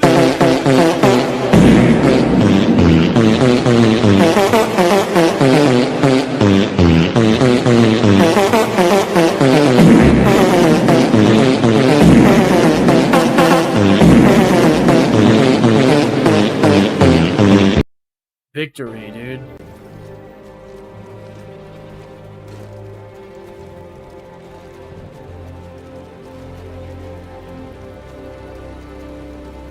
Yee-hoo! Listen up. We don't have much time to get this tank out of here. We'll take up defensive positions around the fog. Here, here, and here. And buy the engineers some time to get the tank moving. Hoorah! I suppose, hoorah.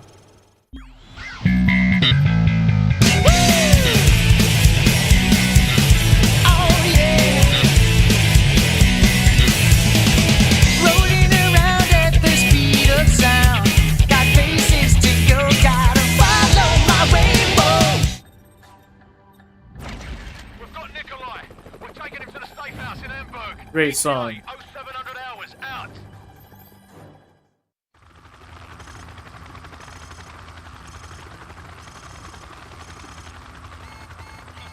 What the bloody hell is that? Incoming missile. Hang on! Mayday, mayday. This is Hammer 6-4. We are going down. I repeat, we are going down 2 miles south.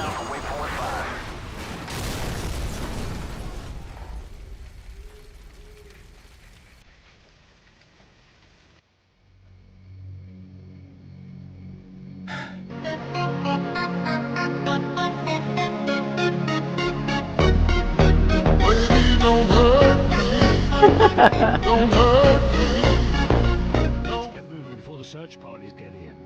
I never knew what that song was from. Oh, Escape from the City? Yeah.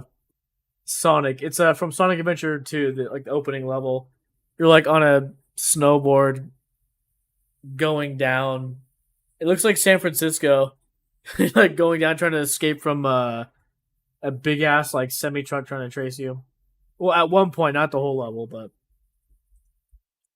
dude, I love that song for all the memes the past like year or so with what's his face? Mike O'Hearn.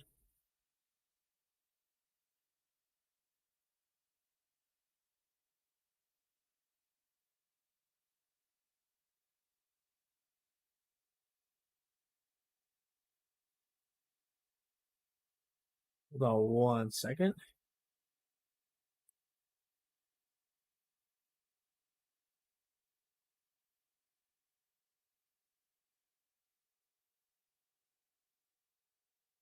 Dun, dun, dun, dun, dun, dun, dun.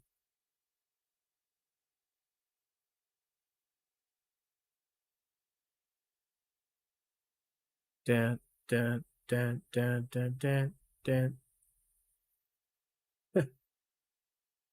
Okay, let's see.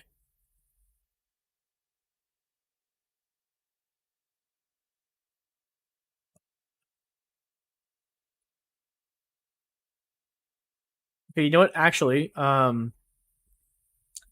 let's take a break real quick.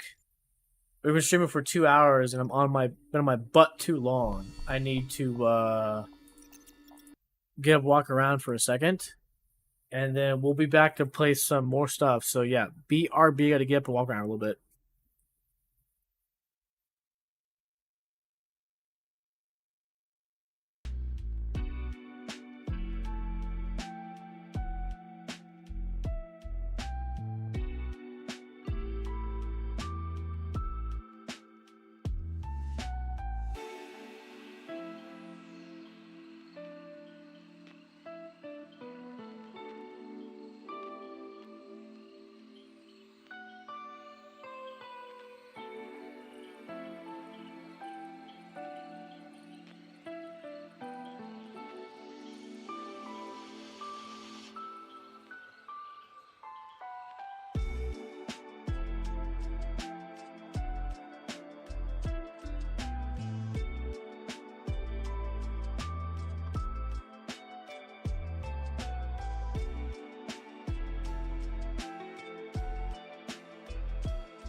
Yo, yo, yo.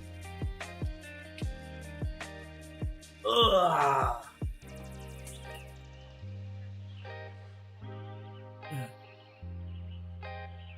I'm gonna make some gamer fuel. what's your gamer fuel, Squishy?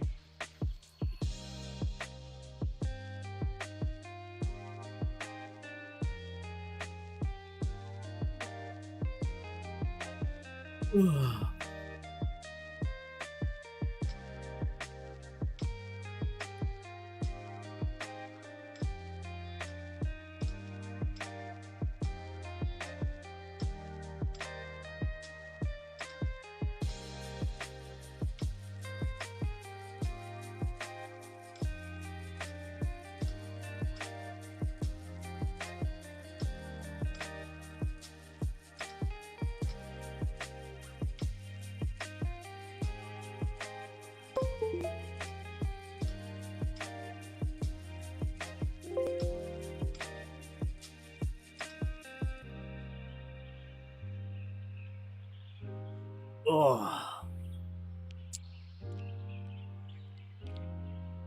So what's your stance on Yoshi's Cookie? Oh, like what do I think of it?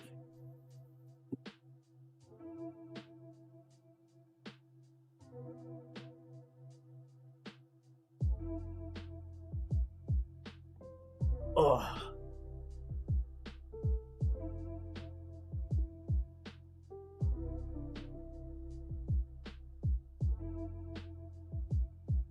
Some cable organization over here. Go.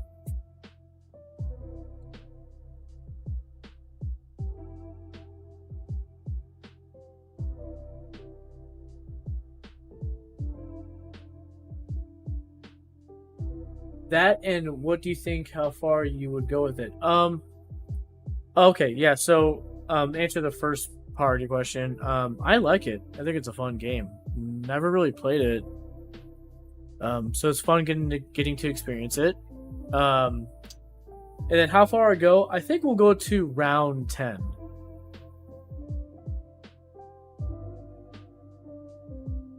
And then we'll save 11 through 99 for when we come back to do a 100% playthrough of all the games.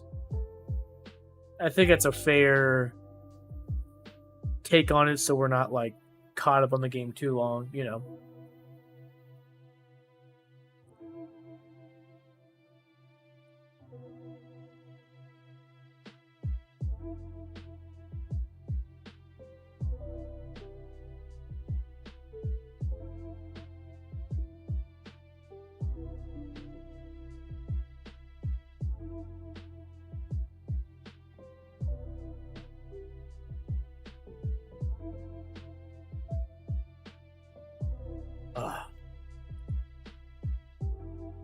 Woo.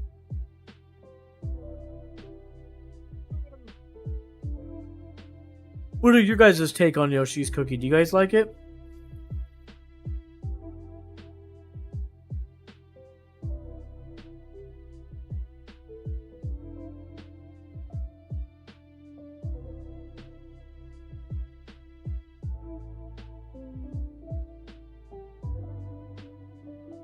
All right.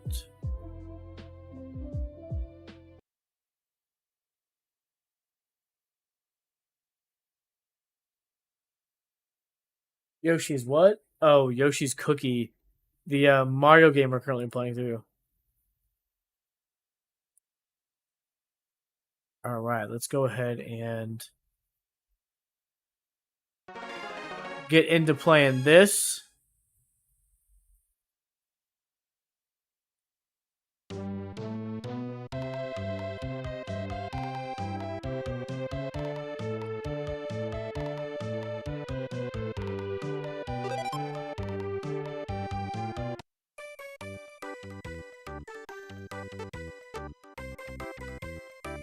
Round 1.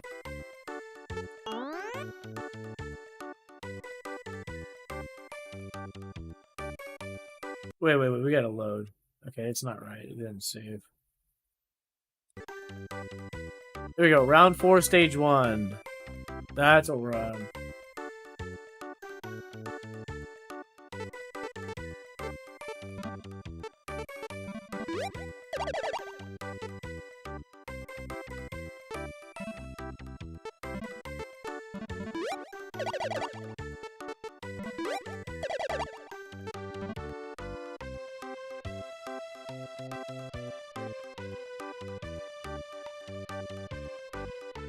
I don't think I've seen this game before. Candy Crush? Yeah, it looks like it, huh? Bro, what in the...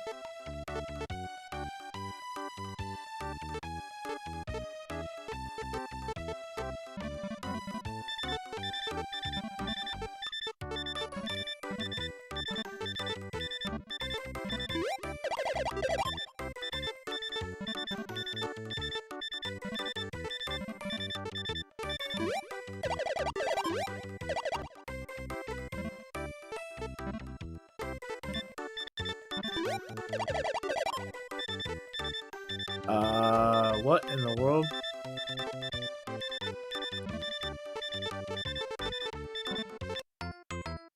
Bro, what are you supposed to do there?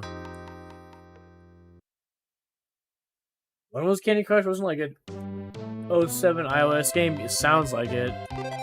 It's been around a long time.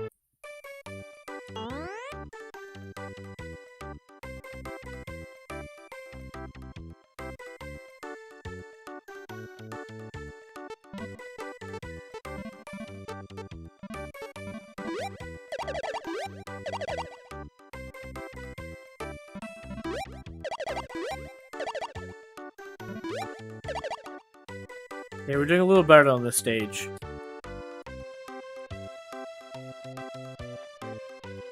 Yeah, somebody look up when Candy Crush came out. Yeah, it's been a long time, dude.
Bro, what in the world, man?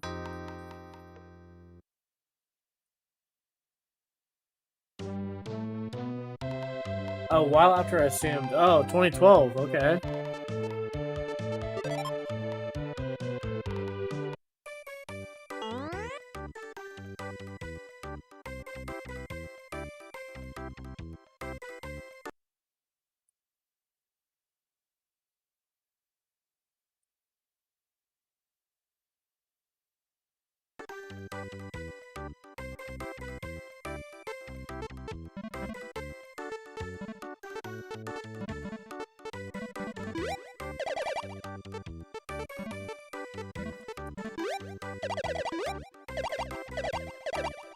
Oh man, it's so close, bro.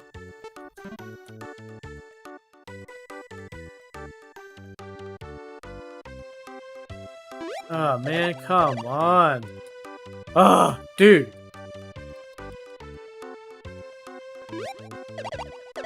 Bro, come on, man. Jeez.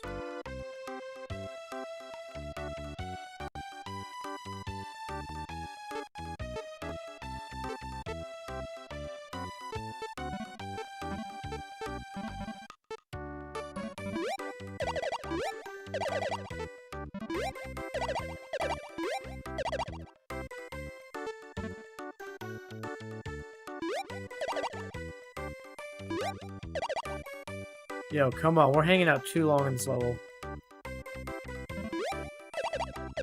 There we go. Just as I say it, man. There we go.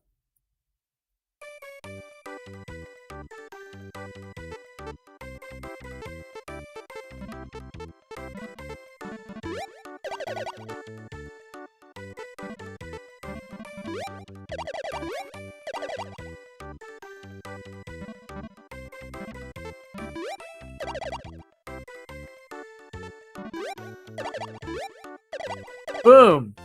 One after another, dude. Let's go.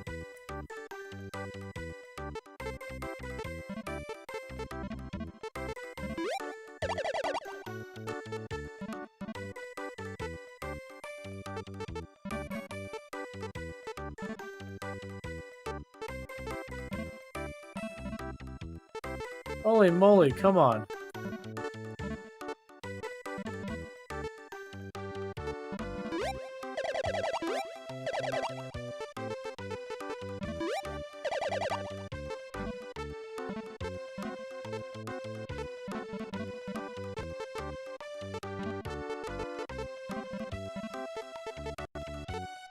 Oh man, come on.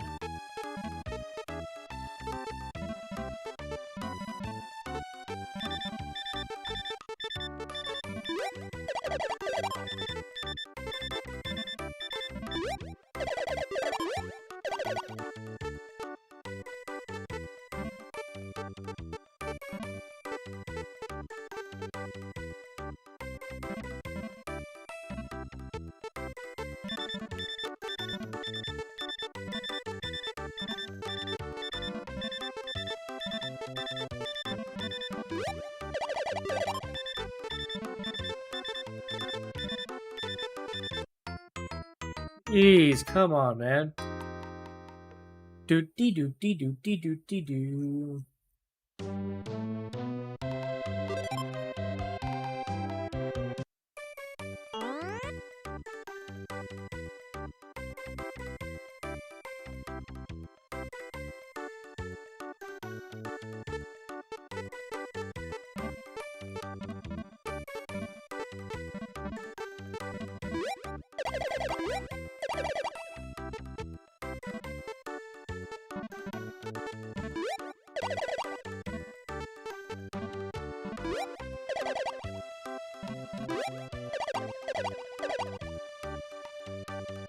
I recently found old CS Source Disc 1 and 2 for PC. Oh, sweet, bro.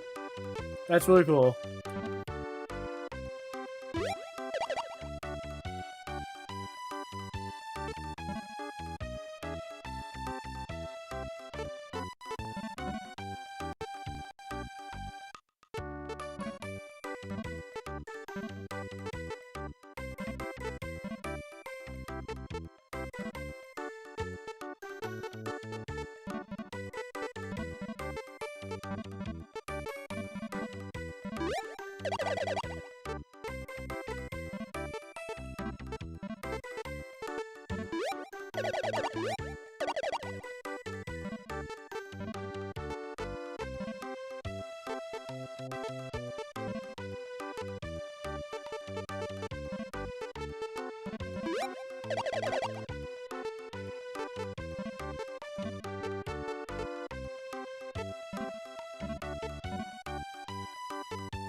Yeah, there we go. I remember when Half-Life 2 first came out, there was like different bundles you can get. I got the most basic one, just Half-Life 2 only, but you can get... Mason, what were the different bundle options? There was like the bare bone basic, which is just Half-Life 2. And then there was like Half-Life 2 with CS Source. Wait, no, actually, I think I got CS Source with mine. I got the one above the basic. Then there was like Half-Life 2 with CS Source and like Team Fortress 2. And then there was like the biggest one was like Team Fortress 2, Day of Defeat Source, and it's like I think Half-Life 2 Deathmatch or something. I'm sure somebody can look it up. But yes, I remember Source you can get as a bundle or not when Half-Life 2 came out.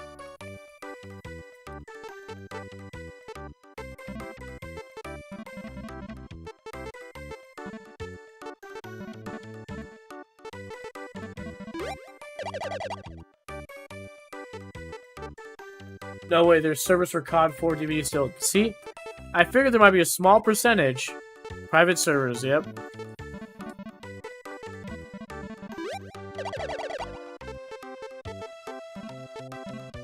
Actually, if I'm not mistaken, I actually think I did boot up COD 4 non-Steam like 2 years ago and tried it out. Now that I'm thinking about it, and that's how I knew that there was a chance, because I think I remember...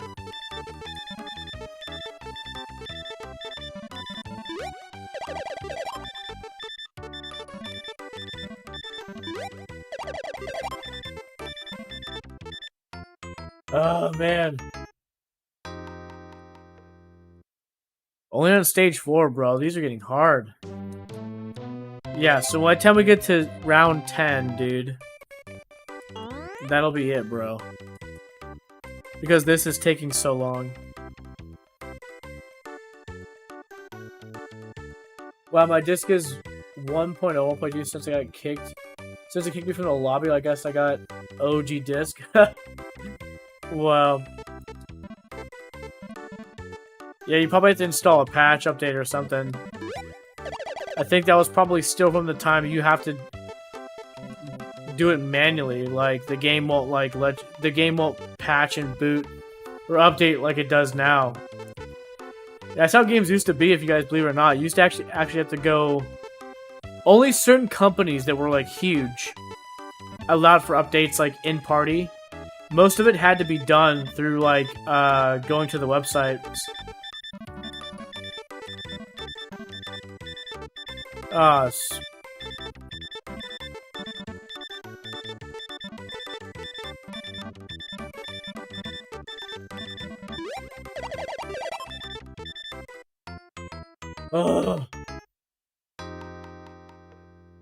Just make sure you know what your stamina was.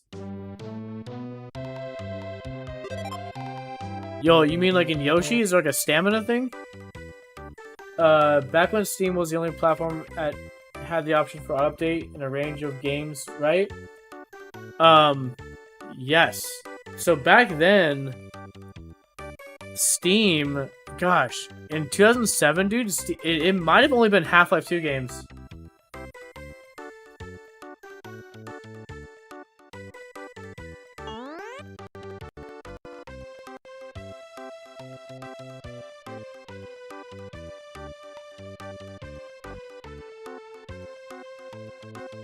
Dude, yeah, I think back then Steam only had Valve games, and so those were all like auto-updatable, but yeah. Aside from that, some games, so games on their own inside each game, because you know, how it was that like, games were all individual. There was no like, library, like every game was individual, so that's why you always had like icons on your, that's why you always see like retro like, pictures or screenshots of like computers. It's like, you had like freaking hundreds of like, your game icons on screen. I think at one time I made a games folder and just like try to keep the desktop clean, but usually bigger titles had update features baked in to the game, so you could just boot them up and let them update. Other games were like, you have to go to the website and then download the update to the right directory and then like boot it up.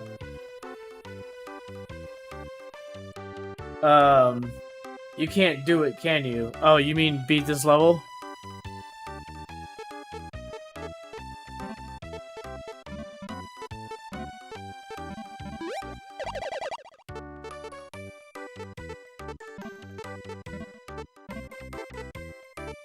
Having a hard time. Dang it, come on, man. Nah, dude, I'm screwed. Again.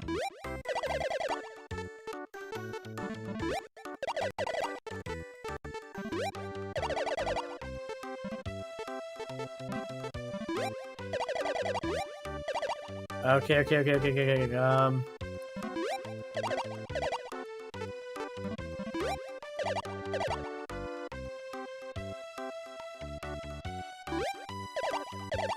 Come on, man. Dude, come on. What the frig, bro? Freaking too much miscellaneous crap, bro.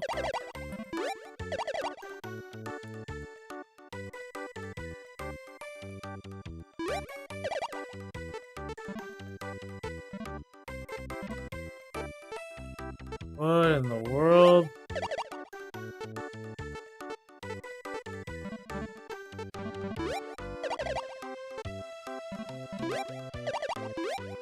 There we go, finally.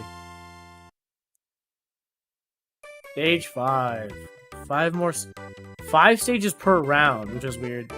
You think it'd be like stage would be the bigger one, and then rounds are the lesser. It'd be 10 rounds per stage, but it's the other way around.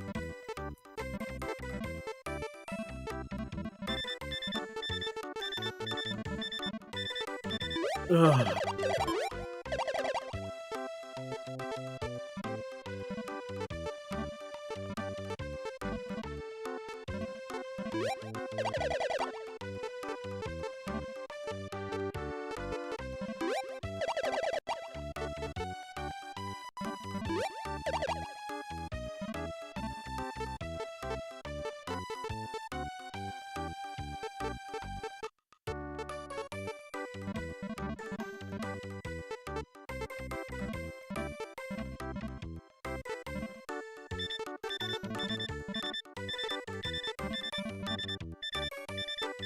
Oh yeah, I'm freaking up.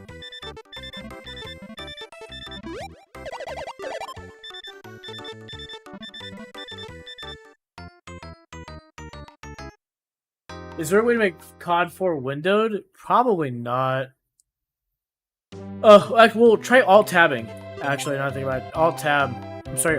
Alt-enter, not alt-tab. Alt-enter, see if it does something. If there's not an option within settings, just alt-enter.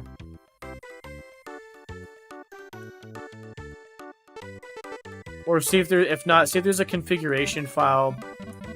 Open up in like Notepad or something and see if you can like manually do it. Or if there's like options to do that.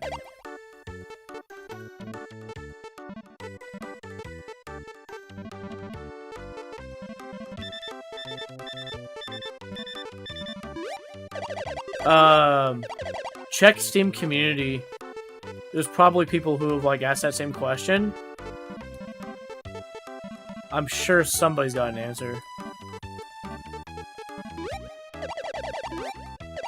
But look for the config file. I'll enter no working. Yeah.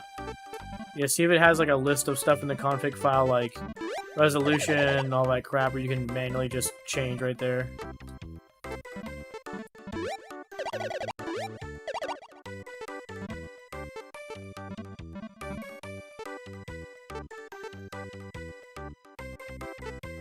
The older CODs had the config files.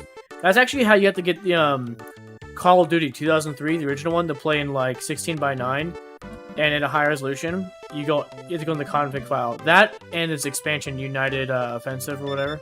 Offensive, not offensive. Frick, bro, come on.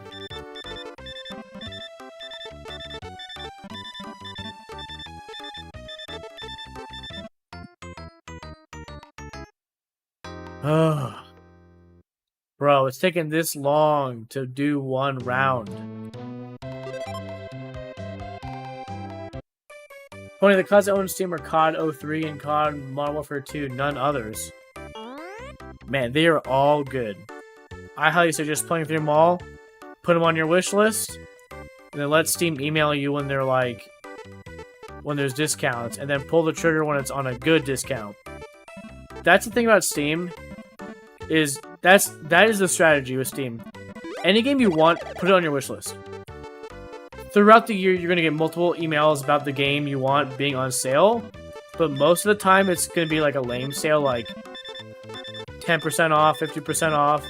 You're gonna want to wait for the right number of like 50% off, 60% off for most games, or even 70. Yeah, that's what you're gonna use the Steam wish for. Is that you're gonna wait strategically so when they go on like major sale.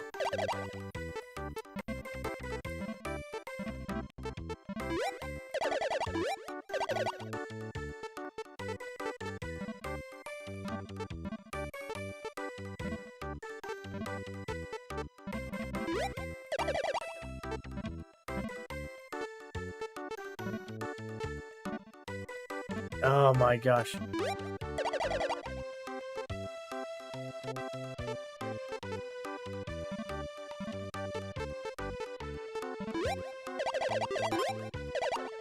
Here we go.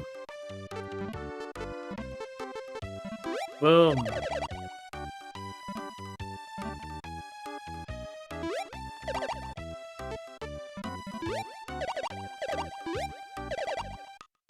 Come on.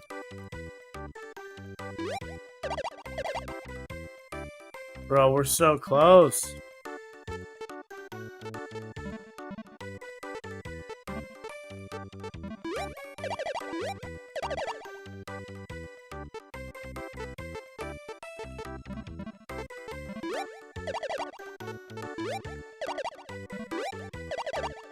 Come on, dude.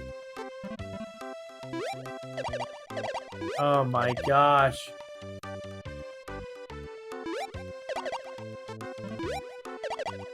Ugh.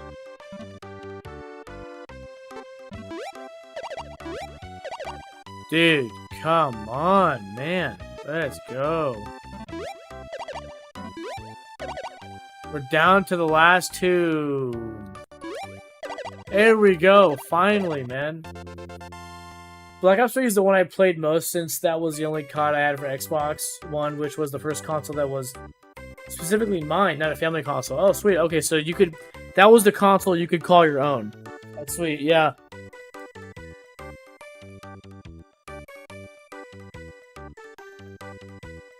Back in 2015. Nice. I was late to the Xbox One game. I got an Xbox One in like 2017, but it was when the Xbox One S came out. So I waited to get Xbox until the S came out.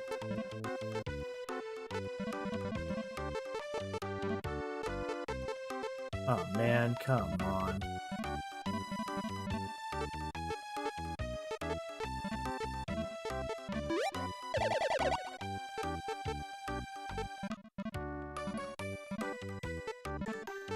Ah, frick.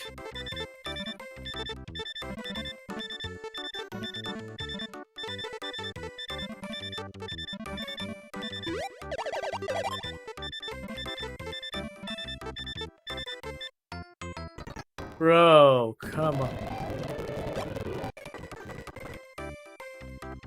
That's crazy to think 2015 is going to be 10 years in 1 year. Yeah. Does not feel like it's been a long. Yep. That's what happens when you get older, bro. Now thinking back, it would have been more like 2016 I played. Okay. People argue summer 2016 was like the best year. Pokemon Go. People say that's like the best summer ever.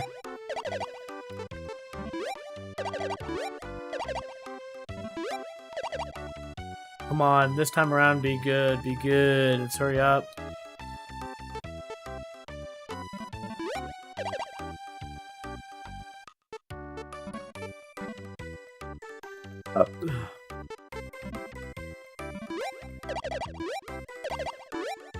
Oh, come on, let's go.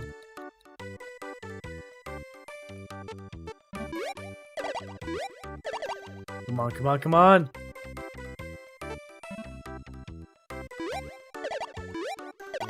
Come on, down to the last two. Let's go, please. Boom.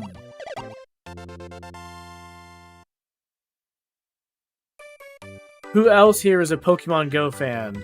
Dude, I haven't played it in years. I like ate it up summer 2016. After that, I just stopped playing.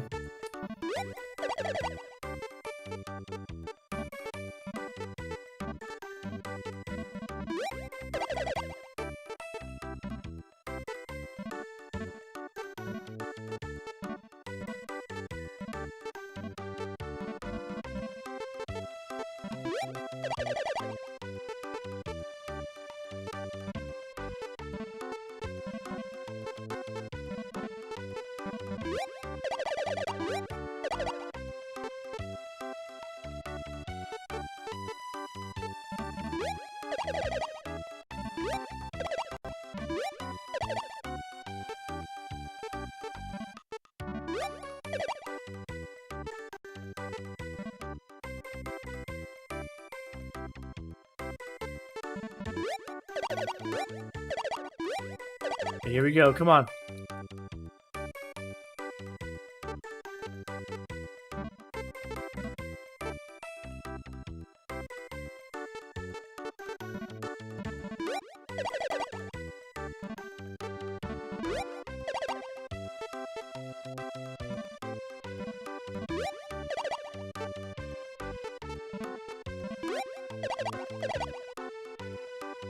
Oh, dude, come on. So close, bro.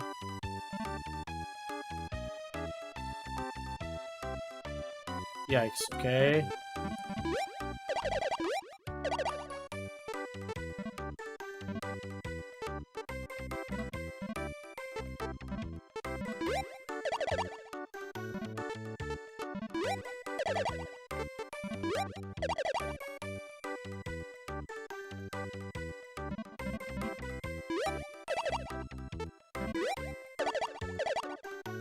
Boom! There we go.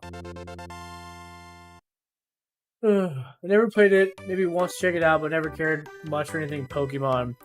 I only played it because it was when it launched, it was the first gen Pokemon, and being like a millennial, I was in 4th grade when the first 151 Pokemon came to the US, so like that's why it was intriguing to me. Is like dude, after the first set, it's like I'm discouraged to play any Pokemon game. Like I really don't care. There's just too much.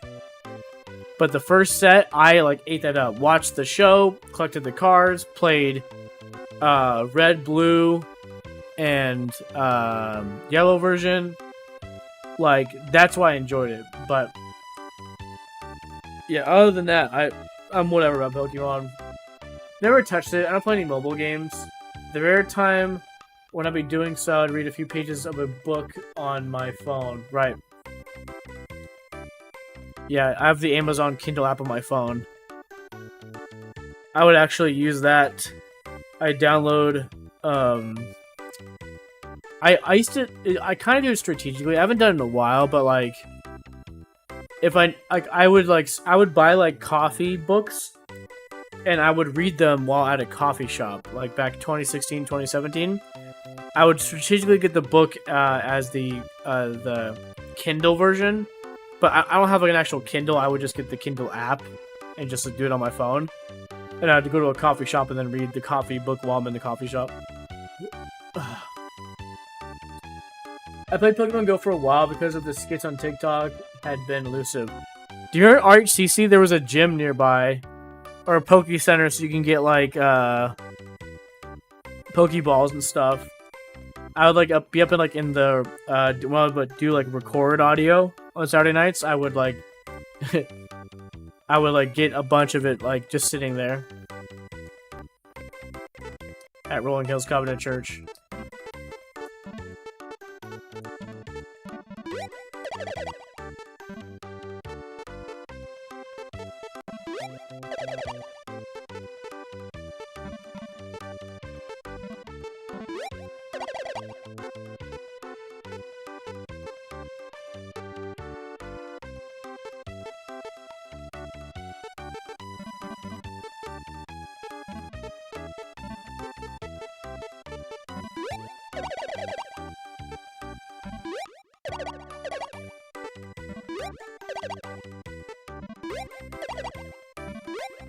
Oh, there we go. Come on, we're so close. Stage 8, you guys. Let's... Can we do this, please? Can I do this?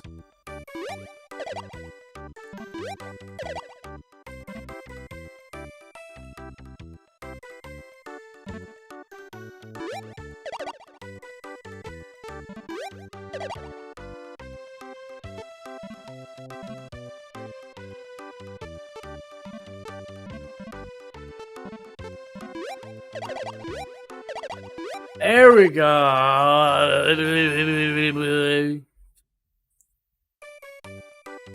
I never asked you about this, but what was your take on the split? Oh yeah, that's a good question.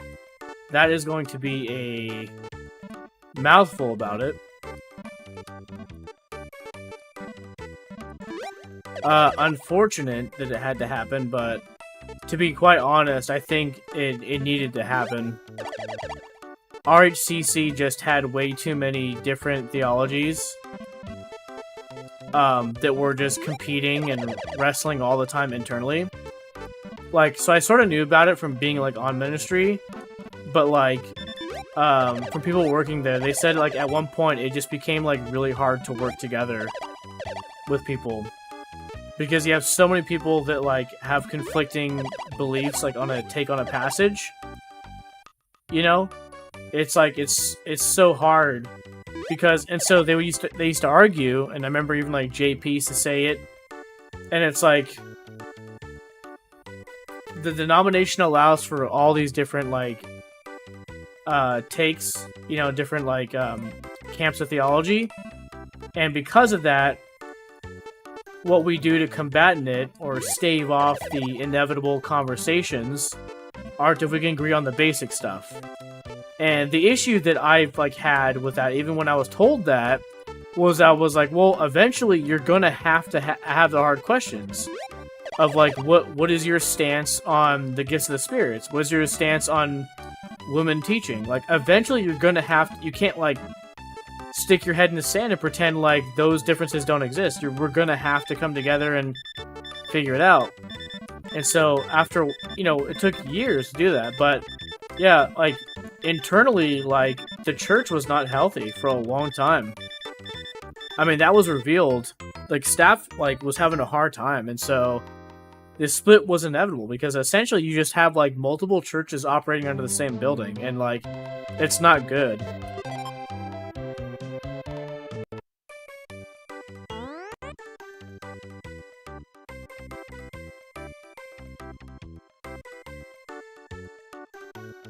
It's unfortunate because it sucks, because it's like, it's a, you like everybody, and, like, you wish it wouldn't happen, but it had to happen, unfortunately.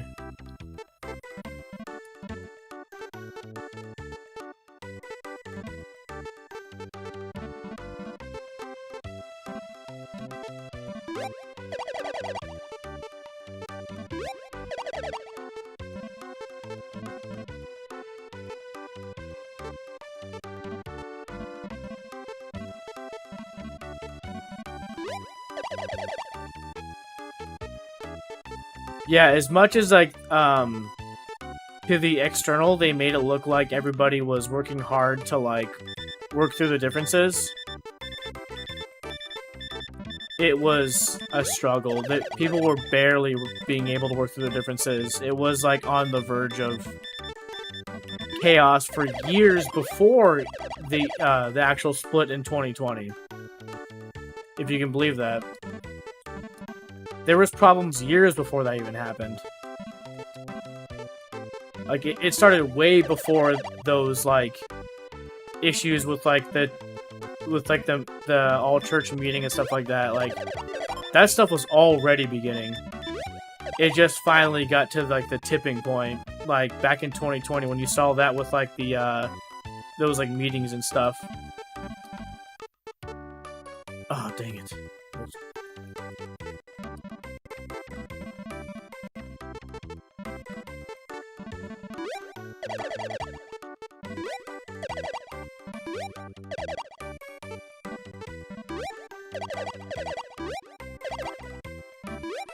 Ooh, there we go, come on. Let's go. Today is my birthday. Can I get 1,000 likes? Have you guys seen those memes on Facebook? Those like AI like cringy memes that like all the boomers like believe, or like real posts. And it's like a picture of like an army vet or something like that. Today's my birthday. Nobody said anything yet, kind of thing.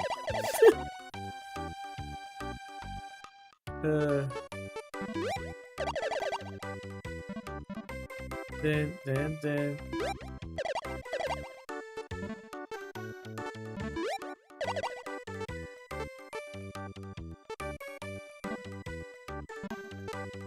Whoa, whoa, whoa, whoa, whoa.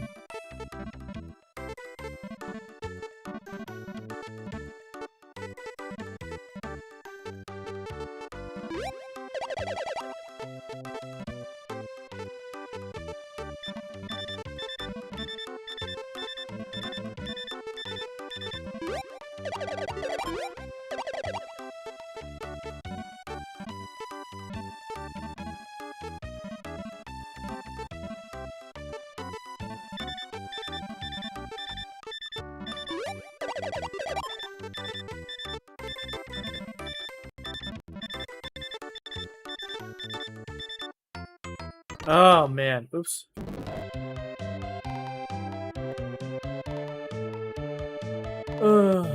I wish I could be cheaper. I got 50 up and it's so slow, man. Oh, people getting fooled by AI picks. Yeah, it's really bad. It's really bad. Whoa, what the frick was that? What just popped up on the screen?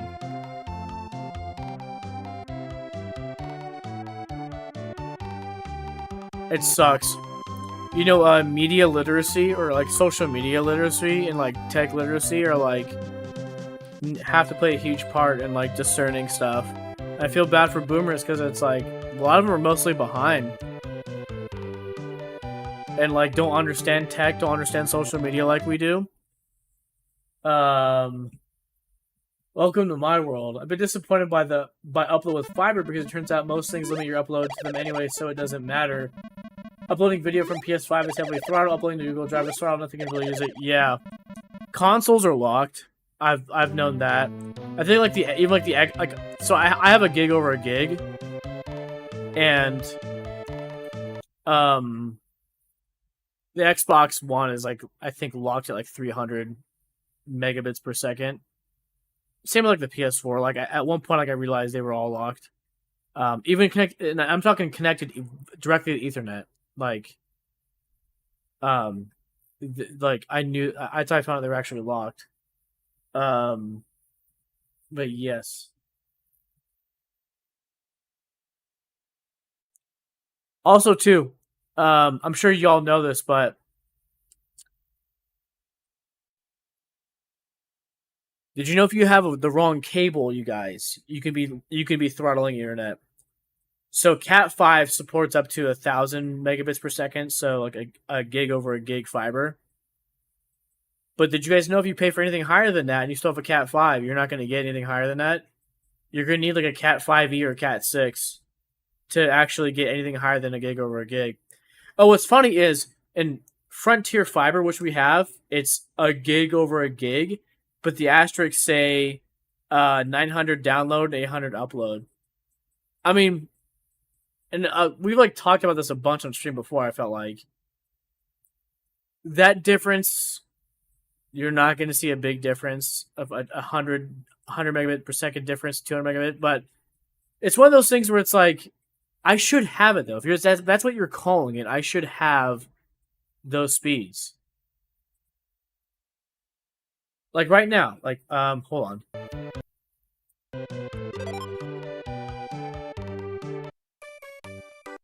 Let me save it.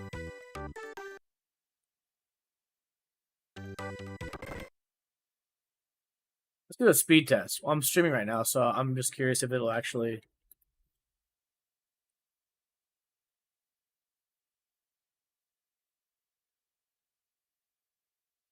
So right now while I'm streaming, both PCs connected to the Ethernet, using up bandwidth, and all these other devices in my house on using up bandwidth. This is my current speed. I thought they only limit downloads since uploads should not affect them. We have 1,000 down, 50 up, but the setup in the house makes it more like 700 down, 40 up since I'm connecting from router 1 to router 2 via Wi-Fi.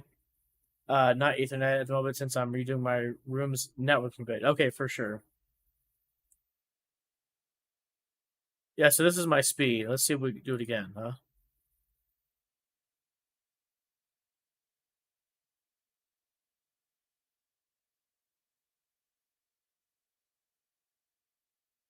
I've been told, though, a more accurate test is done by Ookla, I think. This one that everybody's used to.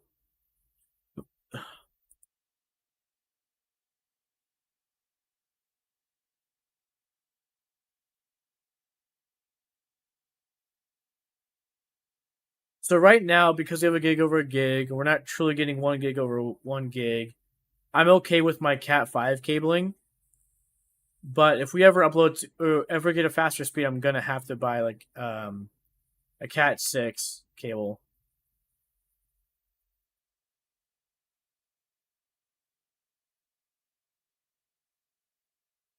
So this time we got 882.98 and upload 893.26.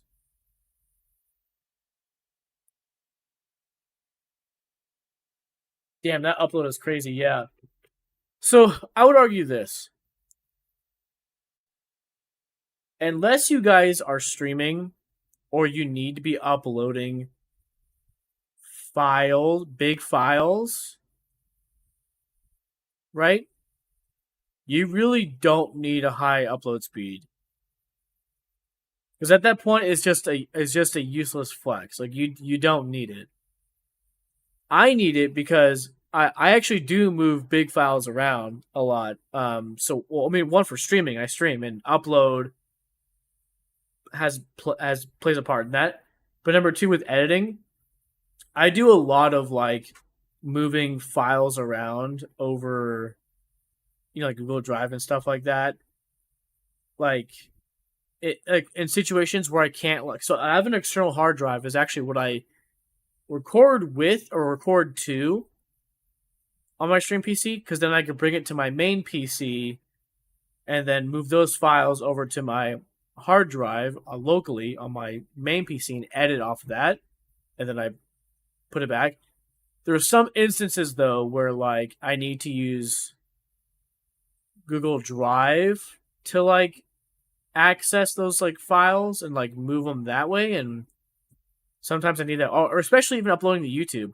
Well, uploading like a 4K like video, anything higher than 24 or even 24 frames like per second kind of video is like still pretty lot of information. But yeah, like I record everything. Like you guys have seen unbox videos or like vlogging videos. I shoot everything in 4K because I future proof. It's weird. There's like a higher bitrate 1080p. Have you guys seen that? Like, but you have to have like YouTube Premium to like use it.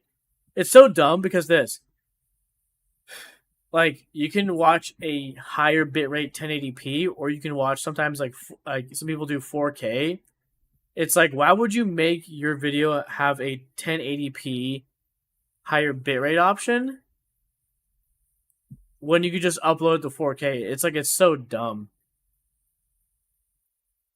Well, I know what it is. Is that years ago, Linus Tech Tips was talking about it on one of their like WAN podcasts. YouTube is struggling with their servers. Did you guys know that? They're struggling storage-wise. And they are trying to scrub through stuff and get rid of like dead channels and like like they've been warning and they're struggling because YouTube's server infrastructure was no problem when everything was like standard def, 480p, 540p, and then you can upload into like HDs, 720p, right? And then 1080p, no problem. Then you got people who are uploading stuff in like 4K, 5K. There's 8K videos out there, right? And some of that stuff is 4K 60, which has way more information than like a 4K 24 frame video or 4K 30 video. You know? So, and now imagine that around the world. People are uploading 4K. It's like that's a lot on their server end to store that much information. So that's why they're struggling. But number two, that's why they're trying to like offer the whole like 1080p higher bitrate like options for non-premium members. I'm sorry, for premium members. I don't know. It's some like it's like a weird incentive to get people to upload in 1080p and not 4K.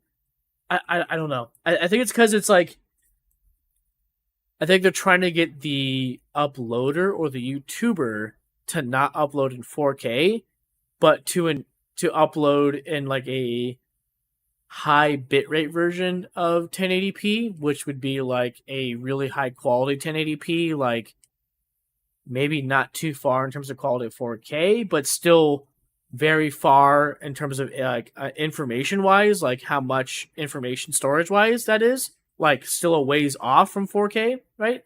So like yeah, so visual fidelity of like closer to 4K, but very far off in terms of storage of 4K. Yeah, so that's that. From my understanding of what Linus Tech Tips was saying, like that's why they're doing that 1080p like high bitrate version.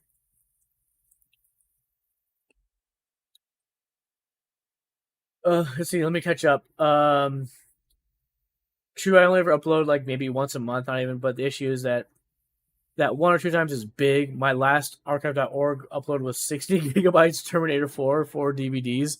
Whoa. Cloud storage is just so slow on 50 up. So best method of backup for us is just storing on multiple HDDs and DVDs, etc. Right. I really want to get a NAS. Same here. I actually need it. I'm actually running out of room. Do you guys know that? I bought so last year. Do you guys remember when I got a Seagate 8 terabyte hard drive? Like actual like HDD, not like SSD. Do you know I have like? Actually, let me look at the storage right now. Well, why theorize? Let me just show you on stream. So, Drive Z is what I call it. Properties. I have out of 8 terabytes, I've used 7.13. I have 141 gigs left. I actually had to make. I've been having to go back and make space right now. And the dilemma right now, you guys, is I could get another like here. Let me show you. I could get another 8 terabyte, but I wouldn't. I would probably get a 14 terabyte at this point because I'm like, I don't want to go through a whole year again of footage, and like, I'd be back again, right? You guys have to remember, I record in 1440p like 60, so like that's probably why. And of course, I choose to record in like 100 like megabit like bit rate recording, so it's like a high quality 1440p. Anyways, though, so 14 terabytes would definitely be like it'd be 6 terabytes more, so it's like it'd be like like almost two 8 terabytes, right? Like one of the 8 terabytes and then 3/4 of one, right? Not exactly 2. Unless it was 16, right? We do your basic math. But it's really expensive because look, it's $350 for that. Now watch this. I do have another option. Not what I really want. It's not what I really want, but it is probably the better option in terms of money. So check out this Western Digital external hard drive. USB 3.0. 22 terabytes for $409. So that's like about $50 more than the Seagate 14 terabyte. It was $350 for the Seagate 14 terabyte we just saw. So with that equivalence of money, I could get the 20 terabyte Western Digital external hard drive for $330. So it'd be $20 cheaper, and I'd get more out of it. Now, the reason why I'm bringing this up, because there's pros and cons to it. I don't want the external hard drive to be out and taking up space. I don't want more things like on the ground or on the desk. I want it discreet. And so it's that, like, okay, pay more, get less bang for your buck, you don't see it. Or pay less, put up with it being out, the external hard drive. So that is the dilemma. But yes, I wish I could set up like a NAS, like an actual rack, like a whole thing, like, so I can actually, it's interesting, so that I'd be able to access that NAS from like any computer. I wish I had that like set up. It'd be so cool. I mean, I could even access it from like laptops while I'm at work, you know? It's so dumb. So 4K 60 FPS is best for vlogging. Actually, no. What is best for vlog? Actually, there's 3 recommendations, right?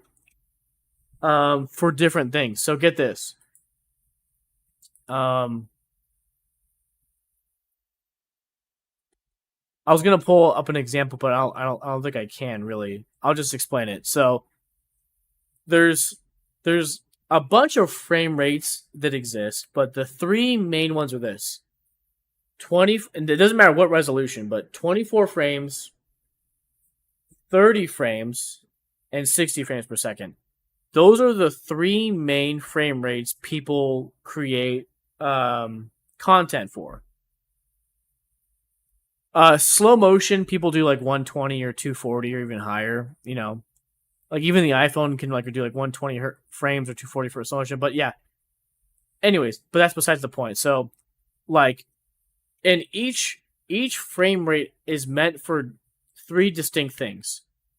So, like, if you want a film look, you want to shoot in 24 frames. That's what movies shoot in. They shoot in 24 frames. It's not like smooth, like watery, buttery, smooth frame rate. You don't want that. Do you know why? Because that's what makes... That's why if you, like, record, like, on your phone or something in 60 frames, and then you, like, look at a movie, you're like, me recording on the phone, like, looks cheesy compared to, like, a movie. And the main thing why it's cheesy is because it's a high frame rate.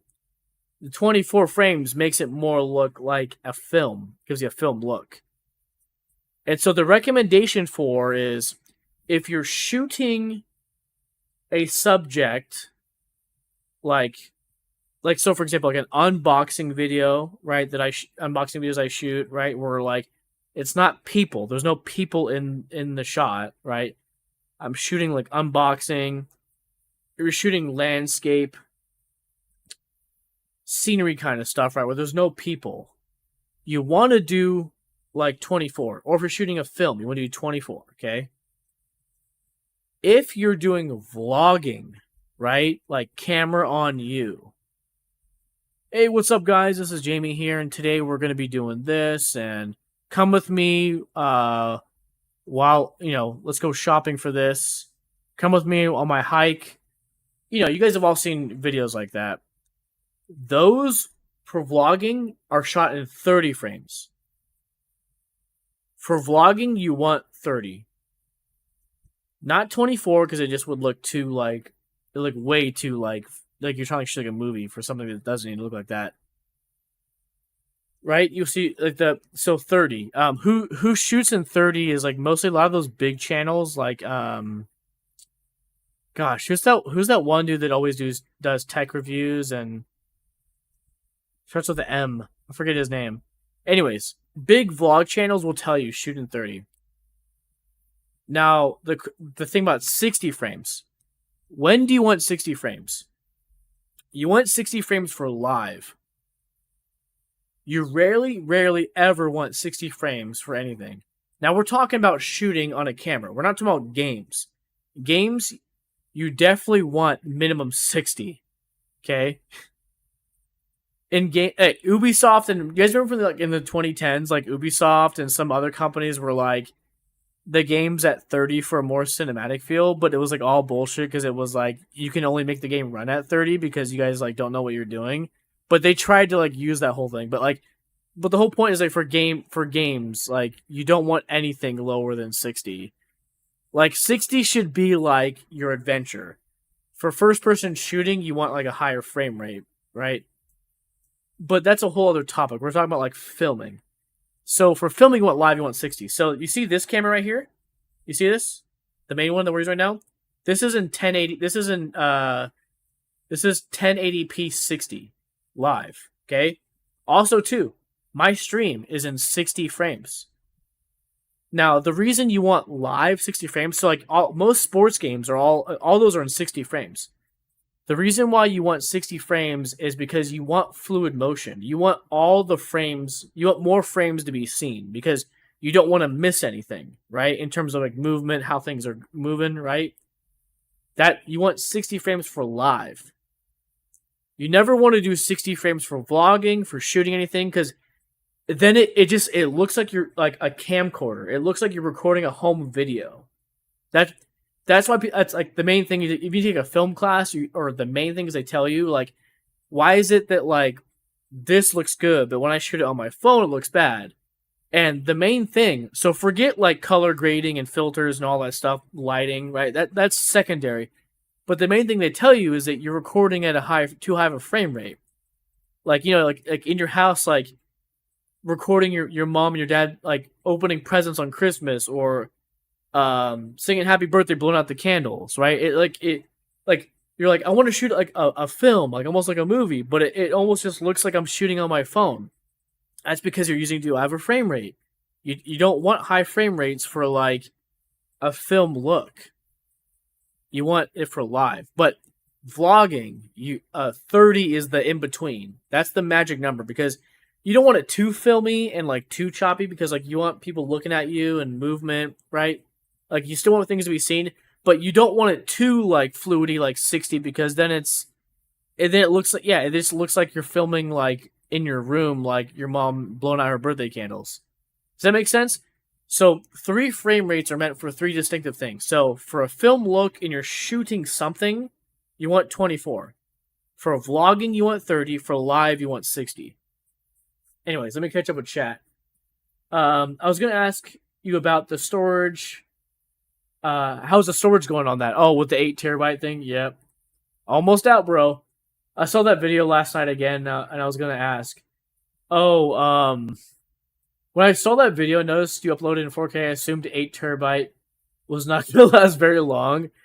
I would go 16 terabyte minimum. Yep, exactly, bro. I think if you're aiming for 20 terabyte, it might end up being better to bite the bullet and get a NAS. Right. Do 5 FPS for vlogging for all I care, since I'm probably only listening. Brownlee. Dude, that's hilarious. Speaking of just listening, I got to go. Catch you later. Hey, later, bro. Thank you for stopping by. Speaking of just listening, do you guys know what the magic speed to listen to things, if you guys are listening to podcasts or like YouTube videos? Listen in 1.25 speed. Have you guys heard about that? I remember years ago people saying it with like podcasts, that they listen to podcasts at 1.25 times speed. And I'll say this, it mostly depends on who is talking, like your podcaster or what channel. Like there's certain people that like are talk really fast.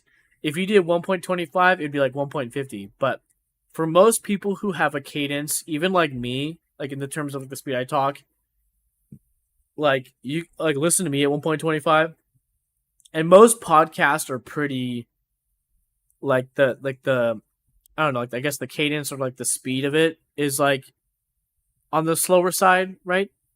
It's probably why podcasts are so long. But the key is to listen at 1.25 speed. That way, it's like, you know, the podcast in 3 hours, you can knock it down to 2-point-something hours, right? Anyways, let's get back to playing. We got sidetracked a little bit, but that was a good sidetrack because that's just how things are. We go with the flow, bro. But let's get back to beating that level, shall we?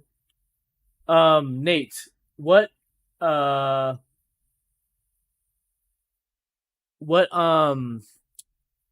you usually shoot your stuff in? Do you mostly shoot TikTok, Nate? Or do you do YouTube stuff as well?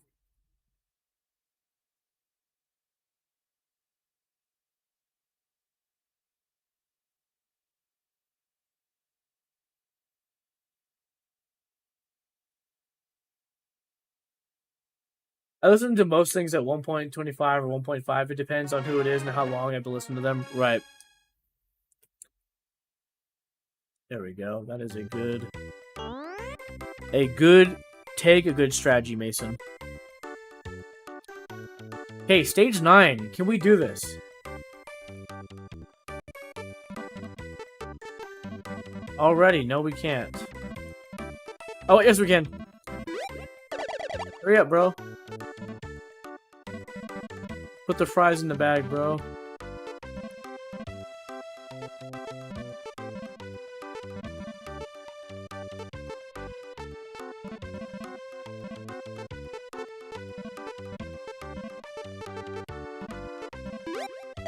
Yeah, boy. Yeah, boy. Yeah, boy.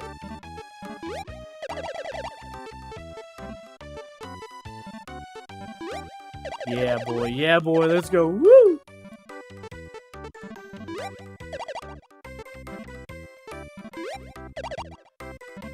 Boom!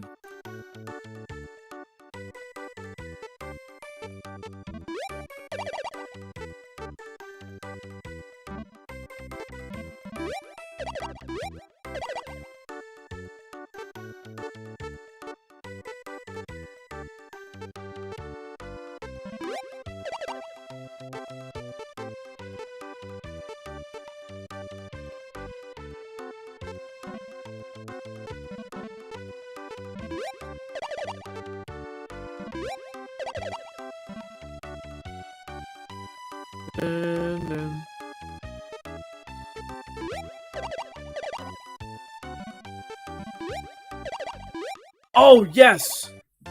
There we go, folks. Stage 9 cleared. Now we're on the last stage. Sorry, I thought... Was I talking like this was the last stage? Anyways, stage 10 is the last stage, not 9. All I do is do other videos. I was regarding inquiring future projects. Yeah. If you're gonna shoot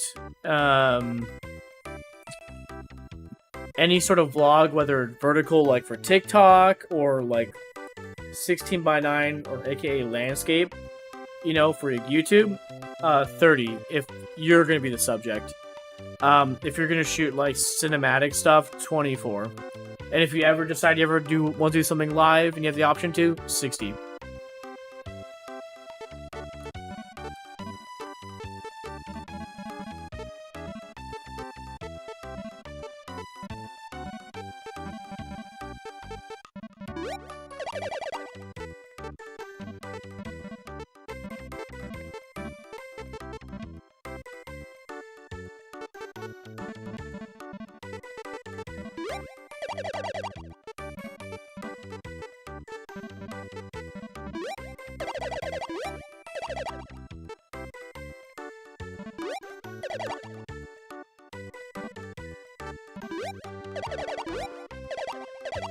Whoa!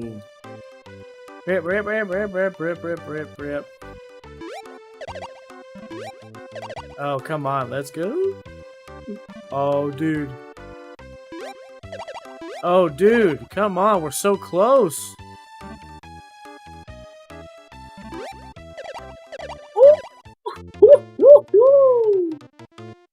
Stage clear, boy. Oh, yeah, come on, get down. Okay, what are those? Oh, those cookies? I was like, what is that ball of eye supposed to be? Woo!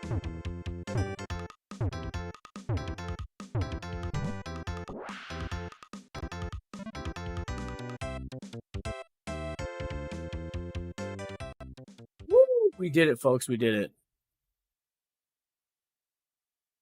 Dun, dun, dun. This music, man. This music, bro, is just... Yeah. It's a lot, because it's the only song they have. Now, interesting enough, though, this camera right here, do you see this one? This camera, I have two cameras, right? So my main camera, boom, right here. You see this? So you got this camera right here, right? And then you got this camera right here. This one's actually in 1080p 30.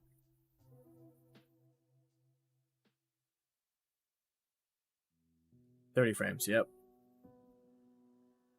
This one right here is 60 frames. See, that's more fluid. I don't know if you could tell. It's actually way more fluid. Because I want it to be fluid. But yeah, this right here is less fluid. It's in 30 frames. Anyways, folks, we're gonna call it here. In terms of the stream, we have been streaming for 3 hours, 24 minutes. We got 2 of the 3 games I would have liked to play, right? Because, you know, in the beginning of the stream, I was like, oh, I want to play this, I want to play this, I want to play that. And this time around, it was COD 4, Yoshi's Cookie, and then Grind. But to be honest, I had a lot of fun playing COD 4. I didn't want to stop. I only stopped for break, and then also because, you know, we got to keep playing through the Mario franchise. So it's like, as much as I still wanted to play COD 4, I had to sort of stop and, you know, be disciplined and, you know, keep chipping away at the Mario games, aka Yoshi Cookie, currently.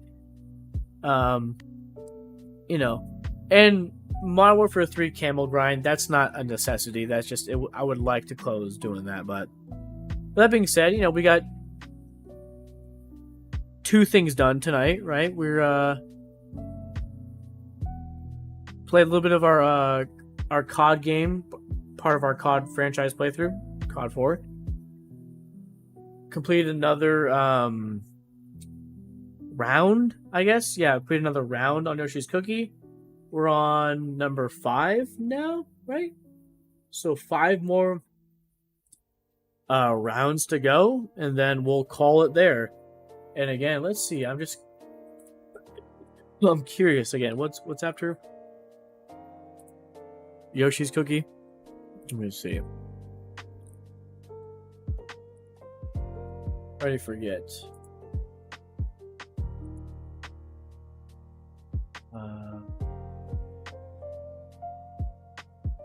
After Yoshi's Cookie is Mario's Missing. God dang it, man. You guys think that I was upset about some of the Game & Watch games being repetitive and like I can't wait till this game is over kind of thing? You thought that was bad. And I've been warning about this since we started our Mario series playthrough in 2021. There are 2 games I've not been looking forward off the top of my head as far as I know. Mario's Missing and Mario's Time Machine. Those are 2 games I am not looking forward to. Mario's Missing I've beaten once and have no motivation to play it again. But because this is a challenge, we're playing it for challenge reasons, not because I actually enjoy it. Mario's Time Machine, I actually tried playing after I beat Mario's Missing back in like 2017. I couldn't get past like the first part when you're like surfing the water or something, wherever the hell it is. Like I didn't understand it. I was like, what is this? But man. But I'm glad we're gonna in between. Oh gosh, because look what's. So after Mario's Missing, we got 1, 2, 3 games in between Mario's Missing and Mario's Time Machine. But okay, here's what's nice. This is all going to be done in the 93 section. So, like, it won't be split up. We have to worry about playing it again like down the line. We could just get it over with here. But again, the nice thing is in between we got some really fun stuff coming up. After Mario's missing, we got Super Mario All-Stars, which excited to play through. Yoshi's Safari. For those who haven't seen it yet, strap yourselves in. It's a great shooting game. Mario Wario. Great puzzle type game. Basically, it's the spiritual predecessor to the Mario vs. Donkey Kong games. Very, like, how you control, like, where the characters are walking, and you kind of have to, like, basically prepare the path for the person walking, right, ahead of time. Like you know, as they're walking, you got to kind of do stuff, like, before they get to where you're the obstacle, so you got to, like, prepare the path before them. That's what Mario and Wario is. And that was first before Mario vs. Donkey Kong back on the Game Boy Advance. So yeah. And then we got Mario's Time Machine. And again, we decided for this era of 90s games where it's like they put Mario on the SNES, the Nintendo, and the PC and the Mac, we've decided that sure, maybe the PC like has the better animations and graphics, but SNES is the sweet spot in my opinion. And we can also get achievements. If I were to play like, you know, abandonware versions of like Mario's Missing or Mario's Time Machine, either through archive.org or some sort of thing, you know, I will get the achievements. Excuse me. Anyways, so with that being said, you guys, we're gonna end the stream here. It's now 10:58 p.m. Time to start winding down. But before we take off, just want to thank you all for being here. Nate, Esser, thank you as always for being here. Mason, of course, longtime friend, sir. Thank you for being here. Thank you for whether you're actively chatting, whether you're just in the background, lurking, doing some moderation. Appreciate you being here. Squishy, thank you for being here. Who stopped by earlier? Carlton, thank you for stopping by. And who else do we have? Chris Knox, I don't know if he's still lurking. Then we had the person, Crultimate. I don't know if we were able to determine if you're real or a bot. If you're real, then thank you for stopping by. And I guess I'll see if you're truly interested in keeping in touch through Discord, so you know when I go live. But yes, with that being said, enjoy the rest of your night, you guys. Enjoy your Sunday. We might be back tomorrow night to stream again before the week starts. So just stay tuned. You'll get the notification when I go live. All right, y'all. Appreciate you being here. Again, I really do appreciate it.